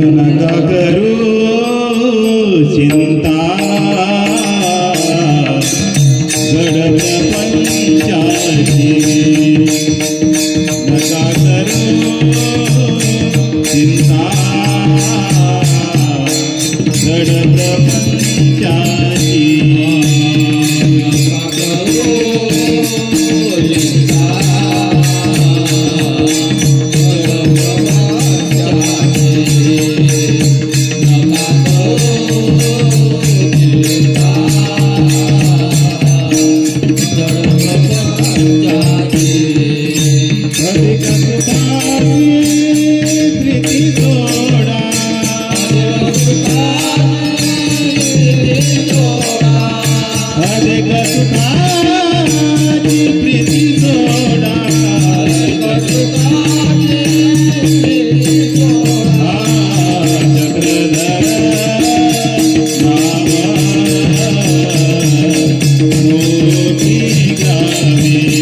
नका करू चिंता जड प्रपंचाची चिंता करायची गरज नाही. कारण की संसारातली लोक कशी आहेत माहितीये का? काम पडलं की आठवण करतात आणि काम नसले की आठवण करत नाहीत आपली. अहो, ज्याला आपण आपल्या जावच्या पोराला आपण आयुष्यभर डबा घाला, एक दिवस डबा करून देऊ नका, कोंबडीवर घालून शिव्या देते. लोकांचं कसं आहे, लोकांना डांबरीकरण दिसत नाही, त्याच्यावरची खड्डे दिसतात, है की नाही? आपण ज्याला पोहायला शिकवतो तोच आपल्याला बुडून जातो. एक दिवस काय झालं, आकाशातून कबूतर उडत होतं. आकाशातून कबूतर उडत होतं आणि त्या कबुतराला खाली 2-3 उंदराचे पिल्ले दिसले. त्या कबुतराने विचार केला, या उंदराच्या पिल्ल्याला आपण आसरा दिला पाहिजे. कोण विचार केला? कबुतरांनो, कोण विचार केला? कबुतराने विचार केला, त्या उंदराच्या पिल्ल्याला आपण आसरा दिला पाहिजे. म्हणून कबूतर खाली आला आणि त्या उंदराच्या पिल्ल्याला आपल्या पंखामध्ये आपली ऊब दिली. परंतु त्या उंदराच्या पिल्ल्याने करेक्ट कार्यक्रम केला. त्या उंदराच्या पिल्ल्याने त्या कबुतराचे पंखच कुडतळायला सुरुवात केली. सर्व पंख कुदडून टाकले. मग आपलंही असंच असतं, आपण एखाद्याला आसरा देतो, सहारा देतो आणि तेच आपल्याला बुडून जातात. ही अशी संसारातली लोक आहेत. आणि की संसारातली लोक फक्त कामापुरते आठवण करतात. जोपर्यंत पैसा आहे तोपर्यंत सर्व आपलं आहे, हो की नाही? जोपर्यंत पैसा आहे तोपर्यंत 10 फोन येतात आपल्याला. काहो शाहूकार कुठं आहे, गावात दिसनच झाले. काहो पाटील कुठं आहे, गावात दिसनच झाले. आणि एकदा का पाटलाचा पैसा संपला, पाटलाला कोण फोन करते? कंपनीवाली करते. ती भी म्हणते आपका बॅलन्स खत्म हुआ है. ती भी सांगते तुमचा भी बॅलन्स खत्म झालेला आहे. ना रुकी वक्त की गर्दिश ना बदला जमाना, ना रुकी वक्त की गर्दिश ना बदला जमाना, पेड़ सुखा तो परिंदों ने आपला ठिकाणाही बदला. अहो, ज्यावेळेस आपल्या जवळ कुणीच नसतं त्यावेळेस सगळे आपल्याला सोडून जातात. आणि सगळे पैशावरती प्रेम करतात, माणसावरती प्रेम करत नाही. सब पैसे के भाई, दिल का साथी नाही. कोणीच नाहीये जीवाचा जीव देणार. जड प्रपंचाची चिंता करू नका म्हणतात. आणि की कधीतरी संपणारा हा प्रपंच आहे. आमच्या स्मृतीमध्ये आठवणार एक सुंदर असं स्मृती आहे, ती म्हणजे आमच्या दामोदर पंडिताची आणि हिराईसाची. अहो, कसा प्रपंचाचा त्याग करावा त्या हिराईसेने सांगितलेला आहे. प्रपंच कसा सोडावा आणि परमार्थ कसा करावा, सुंदर असं उदाहरण आमच्या हिराईसाने दिलेलं आहे. हिराईसा आणि दामोदर पंडित सुंदर असं जोडपं होतं. सुंदर असं त्यांचं कुटुंब होतं. त्यांना नागदेवाचार्यांचा उपदेश होता. त्यांना एक मुलगी आणि एक मुलगा होता. मुलगी मात्र आजारी होती. मुलीला ताप येत होता. इतका ताप येत होता की तिचा तापच कमी होत नव्हता. रस्त्याने जाताना दामोदर पंडिताला काही जण म्हणतात की दामोदर पंडिता, शेजारच्या गावामध्ये वैद्य आहे, चांगला आहे, तुझ्या मुलीकरता औषधी घेऊन ये. आता दामोदर पंडित घरी जातात आणि घरी गेल्यानंतर आपल्या हिराईसेला सांगतात, हिराईसे, मी बाहेर गावच्या त्या वैद्याकडून औषधी घेऊन येतो आपल्या मुलीसाठी. हिराईसा म्हणते, ठीक आहे, जा. आणि इकडं मात्र मुलगी अंथरुणात आहे. मुलीने आईला आवाज दिला, अगं आई, इकडे येशील का? हिराईसा आपल्या मुलीकडे जाते आणि ती मुलगी बोलायला लागते, आई, नाही ग सहन होत, आता खूप त्रास होतोय मला, कधीतरी हा देव मला नेलं पाहिजे लवकर देवाने. अगं वेडी आहेस का ग? तुझे वडील गेले ना, आणतील औषध, बरी होशील ग तू. नाही ग आई, आता नाही सहन होतंय मला, कधीतरी हा देह टाकून जा वाटतंय गाई. मुलीचे शब्द ऐकून हिराईसेला आता अंतकरण भरून आलेलं आहे. तेवढ्यामध्ये मुलगी म्हणते, आई, मला ग्लासभर पाणी देशील का ग? आई पटकन उठली आणि पोरीसाठी ग्लास पाणी आलं आणि एक घोट तिच्या तोंडात टाकला.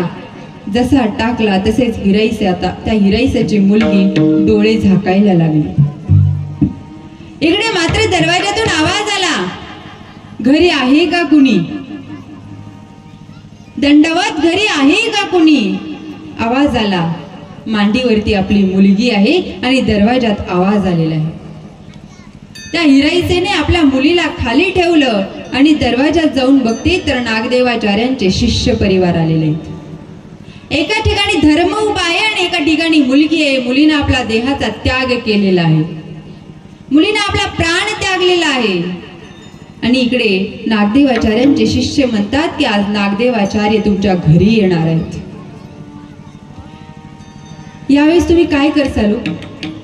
काय करसाल तुम्ही? ही परिस्थिती जर आपल्यावरती आलं तर तुम्ही काय करसाल? विचारा, हलवा त्या मनाला, विचारा काय करसाल तुम्ही? एका ठिकाणी धर्म उभा आहे आणि एका ठिकाणी मुलीचं प्रतदेह आहे. काय केलं असतं तुम्ही? आज आपण म्हणतो साधू संत येती घरा, पण साधू संत येती घरा, दरवाजे खिडक्या बंद करा, ही आपली पद्धत आहे. त्या हिराईसेने आपल्या मुलीच्या तोंडावरती पांघरून टाकलं आणि इकडं मात्र नागदेवाचार्यांच्या येण्याची तयारी सुरू केलेली आहे. अंगण झाडून काढलं, रांगोळी काढत बसलेली होती. दामोदर पंडित बाहेरून येतात आणि आल्यानंतर, अगं हिरे, वेडी झालीस का तू? घरामध्ये मुलगी आजारी आहे आणि तू रांगोळी काढत बसली. त्यावेळेस हिराईसाने दामोदर पंडिताला घरात नेलं आणि घरात नेल्यानंतर दामोदर पंडिताला सांगतं, अरे नासका प्रपंच होता, नासला, तुमची मुलगी गेली आता. बापाने डोक्याला हात लावला, डोळ्यात टचकन पाणी आलं, पटकन बाप खाली बसला.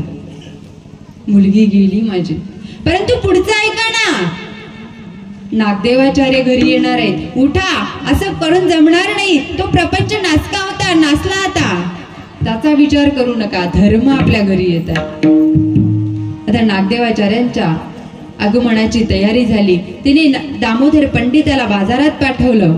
बाजारातून विडावसराचं सामान घेऊन आली. ही परत रांगोळी काढत बसली. पंचपक्वान्नाचं जेवण घरात बनवती. नागदेवाचार्य आले, शिष्य मंडळी आले. नागदेवाचार्यांचं विधीही करण्यात आला आणि आता मात्र पंक्ती बसल्या.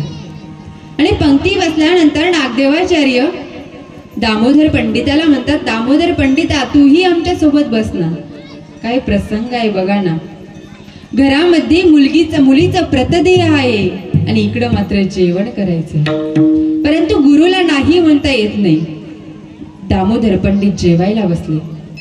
जेवणही उरकलं आणि जेवण झाल्यानंतर विडाही नागदेवाचार्याला देण्यात आला. शेवटी आई होती ती. आईचं काळीज होतं ते.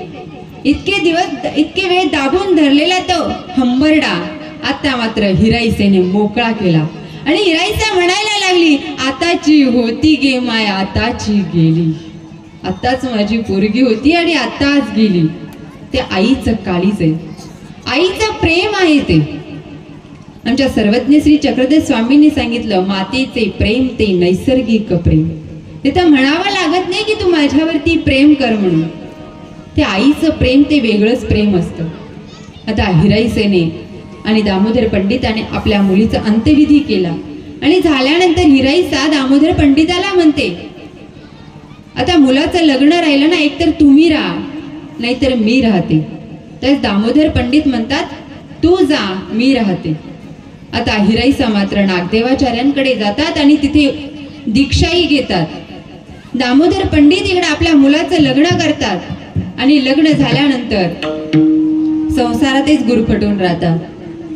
त्यावेळेस हिराईसा पत्र पाठवते आणि त्या पत्रात लिहिते की ज्या चुलीची खीर खादली त्या चुलीची का आता राख खाशील. अरे किती दिवस हा नासका प्रपंच तू करणार आहे. चल ना आता, घे ना भगवंताच्या चरणी नतमस्तक होणा, भगवंताचं नामचिंतन करणा. एका क्षणामध्ये सर्व संसाराचा त्याग करणारी आमची हिराईसा होती. एका क्षणामध्ये संपूर्ण संसाराचा त्याग करणारे आमचे निळभट्ट भंडारेकार होते. अहो, निळभट्ट भंडारेकाराकडे काय नव्हतं.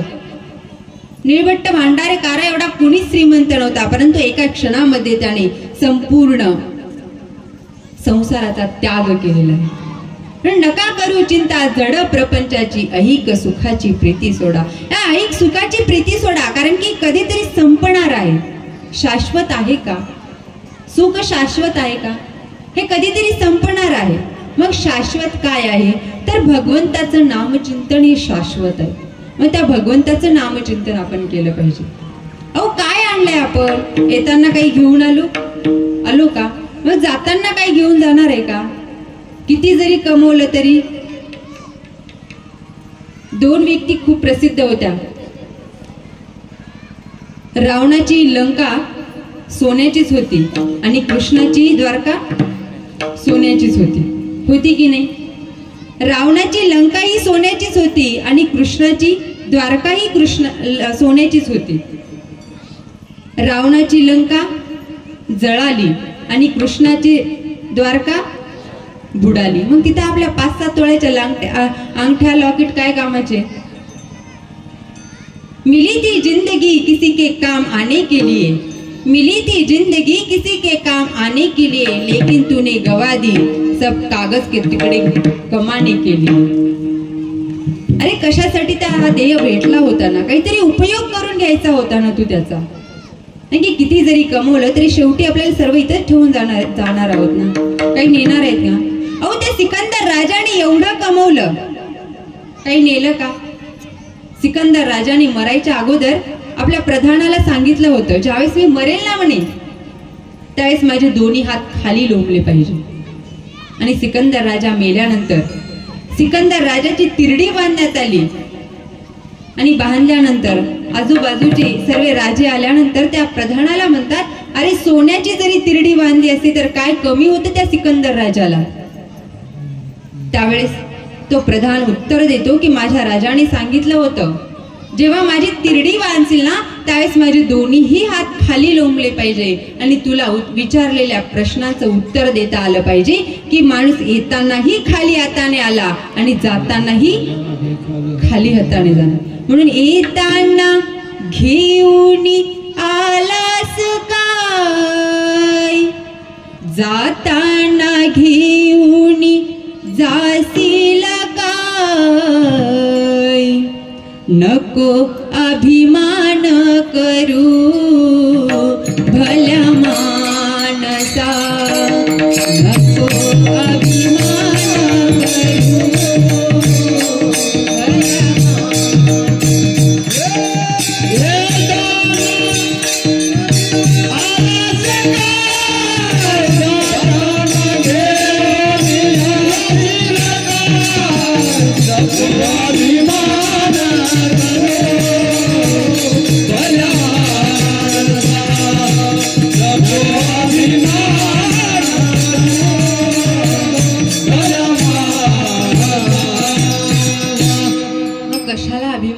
मागतोय रे.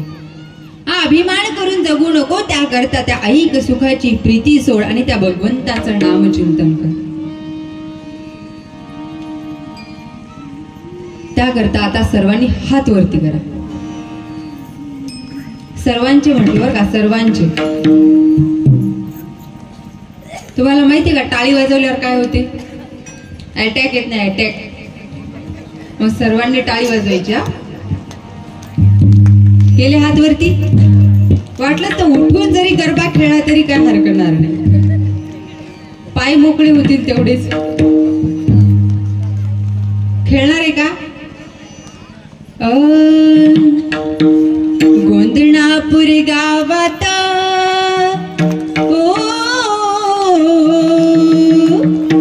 गोंधणापूर गावात काय वाजत गाजत, काय वाजत गाजत. नामाचा सोन्यात चालतो,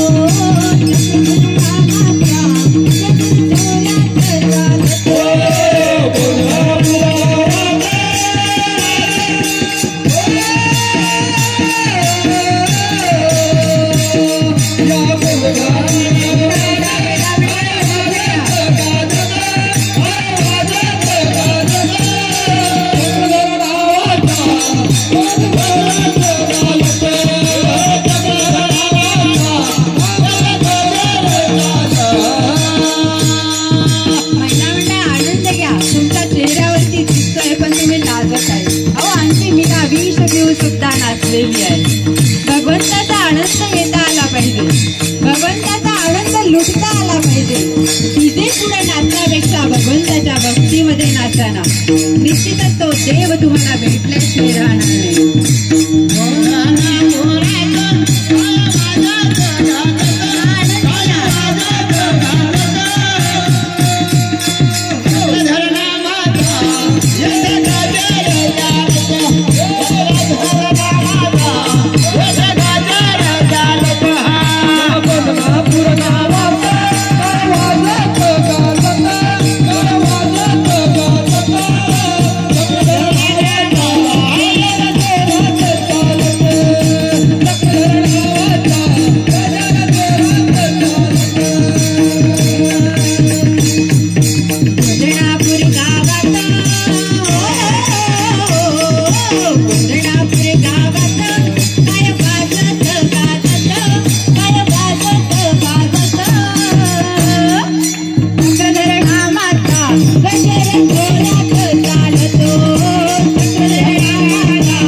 वसवरे कृष्णा. साक्षात गोंदापूर मध्ये गोकुळ निर्माण झाल्यासारखं वाटलं.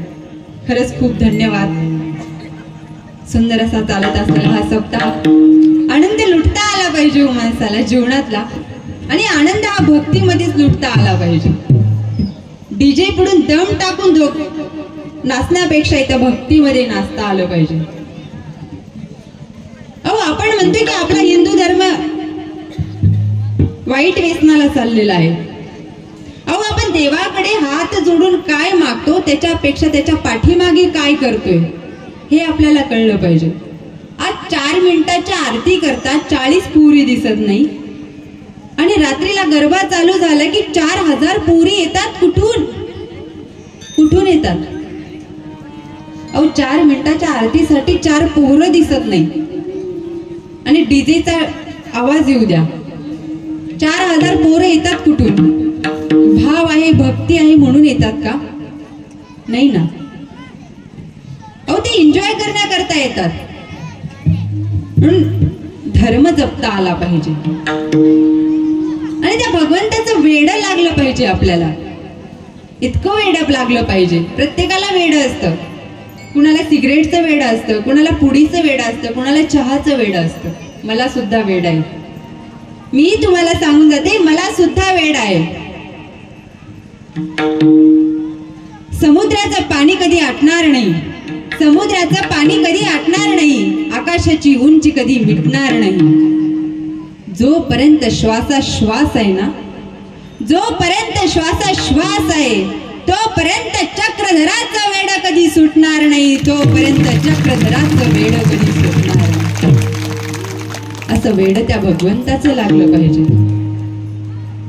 अहो ज्या आई वडिलांनी आपल्याला सांभाळलं ना, त्या आई वडिलांचा आदर केला पाहिजे. आजकाल ते नवीनच पिक्चर आलाय, झुकेगा नहीं साला, हे की नाही तरुण मंडळी? झुकेगा नहीं साला. अरे सरळ चालणारी पोर आज वाकडी चालायला लागली. अहो आयुष्यभर तुम्हाला कधी कुणासमोर झुकू न देणारा आमचा बाप एखादा रिअल पिक्चर मधला एखादा हिरो नसला तरी चालेल, परंतु तुमच्या रिअल लाईफ मधला तो खरा हिरो आहे. पण वडिलांचा आदर करा. आज छावा पिक्चर निघालेला, काय पिक्चर आहे तो. ओ त्याने धर्मासाठी आपलं अख्खं आयुष्य त्याला स्वराज्याला दिलं. साक्षात ते पिक्चर जर बघितलं ना, डोळ्यात आपोआप पाणी येतं. जगायचं कसं आहे छत्रपती शिवाजी महाराजांनी सांगितलं. जगायचं कसं आहे छत्रपती शिवाजी महाराजांनी सांगितलं आणि मरायचं कसं हे संभाजी राजांनी सांगितलेलं आहे. काय मरण आहे. असं मरण आपलं असलं पाहिजे. देशासाठी, धर्मासाठी आणि देवासाठी आपलं मरण असलं पाहिजे. अरे किती दिवस जगलात याला फार महत्व नाही. किती दिवस जगलात याला फार महत्व नाही, परंतु ते किती दिवस कसे जगलात याला फार महत्व. तुम्ही किती पैसा कमवलात याला फार महत्व नाही, ते पैसा किती न्याय आणि नीतीने कमवला याला फार महत्व आहे. तुम्ही किती अन्नदान केलं याला फार महत्व नाही, ते अन्नदान कसं केलं याला फार महत्व आहे. तुम्ही किती कीर्तन ऐकलात, तुम्ही किती प्रवचन ऐकलात याला फार महत्व नाही, त्या कीर्तनातून आणि त्या प्रवचनातून किती घरी घेऊन गेलात याला फार महत्व आहे. अहो ज्या कुटुंबासाठी आणि ज्या घरासाठी तुम्ही जगतात ना, तेच एक दिवस म्हणतात की हा आता मेला पाहिजे. म्हणून जगताना असं जगा की धर्मासाठी जगा, देवासाठी जगा. निश्चितच हा समाज तुमचं नाव काढल्याशिवाय राहणार नाही. म्हणून जगताना माणसाने नाव मरावे परी कीर्ती मात्र आपली मागे राहिली पाहिजे. त्याकरता काय करावं लागेल? त्या भगवंताचं नाम चिंतन करावं लागेल. त्या भगवंताला अनन्य भावे शरण जावं लागेल. तेव्हा कुठं आपलं निश्चितच आपल्या जीवनाचा उद्धार झाल्याशिवाय राहणार नाही. कारण की जीवाचा उद्धार करणारा कोण आहे? तो भगवंत आहे. हेच भगीरथ कवी अभंगाच्या शेवटच्या चरणात प्रभु चक्रधारा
आणि सप्त्याच्या 6व्या दिवसाची सेवा माझ्याकडे आली. सुंदर मला अशी साथ देत असलेले असे गायनाचार्य अनिल महाराज, त्यांच्यासाठी एकदा सुंदर टाळ्या. त्यांचे मी मनपूर्वक आभार मानते. तसेच भानुदास बोबडे महाराज, त्यांचेही मनपूर्वक आभार मानते. सर्वात पहिले या लहान मुलांसाठी टाळ्या वाजवा. शुद्ध पिजा पोटी फळ रसाळ. त्या आईला किती गर्व वाटत असेल ना. आज माझा मुलगा तो टाळ वाजवतोय. खरंच त्या मुलांचेही मनपूर्वक आभार मानते. तसेच सर्व टाळकरी, एवढे मोठे सर्व टाळकरी, त्यांचेही मनपूर्वक आभार मानते. मागच्या वेळेस भरपूर होते, त्यावेळेस अर्धेच झाले. सर्व टाळकरी, सुंदर असे मृदुंगाचार्य, त्यांचेही मी मनपूर्वक आभार मानते. पेटी मास्तर, त्यांचेही मनपूर्वक आभार मानते. तसेच आमच्या विनेकरी ताई, सेवेसाठी तत्पर. आज आमचा मुक्काम त्यांच्याकडेच होता. एकदम व्यवस्थित त्यांनी आमची व्यवस्था केलेली असे विनेकरी ताई, त्यांच्यासाठी एकदा सुंदर टाळ्या. असाच माझा आवाज तुमच्यापर्यंत पोहोचवत आहेत अशी सुंदर अशी साऊंड सिस्टीम वाले, त्यांचेही मनपूर्वक आभार मानते. तसेच आज माझं कीर्तन संपूर्ण जगापुढं सादर करत आहेत असे महानुभाव भक्ती मार्ग युट्यूब चॅनल, यांच्यासाठी एकदा सुंदर टाळ्या. आणि सर्वात महत्वाच्या म्हणजे आज ज्यांची पंगत होती त्याच्यासाठी एकदा जोरदार टाळ्या. सुंदर असं मंडप डेकोरेशन आहे, त्यांचेही मनपूर्वक आभार मानते. त्यांच्यासाठी एकदा सुंदर टाळ्या. आणि स्वयंपाक बनवणाऱ्या आचार्यासाठी एकदा सुंदर टाळ्या. तसेच सर्वांचे मनपूर्वक आभार मानते. जे इथं बसून माझे कीर्तन ऐकतात त्यांचेही मनपूर्वक आभार मानते. तसंच घरी बसून माझे कीर्तन ऐकतात त्यांचेही मनपूर्वक आभार मानते. जे रस्त्यानं लोळतायत त्यांचेही मनपूर्वक आभार मानते. जे गोदडीत पांघरून झोपले त्यांचेही मनपूर्वक आभार मानते. बाहेर गाऊन आलेल्या सर्व भाविक भक्त मंडळीचं मनपूर्वक आभार मानते. तसंच या कीर्तनामध्ये माझं जे काही चांगलं वाटलं ते घेऊन जा. जे नाही वाटलं, कोणाचं नाव वगैरे राहिलं असेल तर माफ करा. जे काही चांगलं वाटलं ते घेऊन जा. मी असंच म्हटलो कीर्तनात एकदा, ज्याला जे काही चांगलं वाटलं ते घेऊन जा. एक जण मी चप्पलच घेऊन गेलं. आता कीर्तन संपलं आणि कीर्तन संपल्यानंतर आता चप्पलच सापडेना. आता सर्वांना त्या आयोजकाला सांगितलं, चप्पलच सापडेना झाली. मग आयोजकांना लाईस्पीकर मध्ये सांगितलं, ज्यांनी कोणी कीर्तनकार ताईची चप्पल नेली त्यांनी घेऊन या. आता ती म्हातारी आली चप्पल घालून. म्हटलं, का हो आजी चप्पल कस काय नेली? म्हणे, ताई तुम्हीच तर म्हटल्या होत्या ज्याला जे आवडलं ते. पण तुम्ही असं काही करू नका, तुम्ही तुमचेच घालून जा. फक्त इथं आवडलेलं भगवंताचं नामचिंतन आणि तुम्हाला जे काही ज्ञान आवडलं ते इथलं घेऊन जा. आणि झालेली माझी सुंदर सेवा मी माझ्या भगवंताच्या चरणी समर्पित करते. एकदा आपण भगवंताचं नामचिंतन करूया. गोपाला गोपाला देवकी नंदन गोपाला, गोपाला गोपाला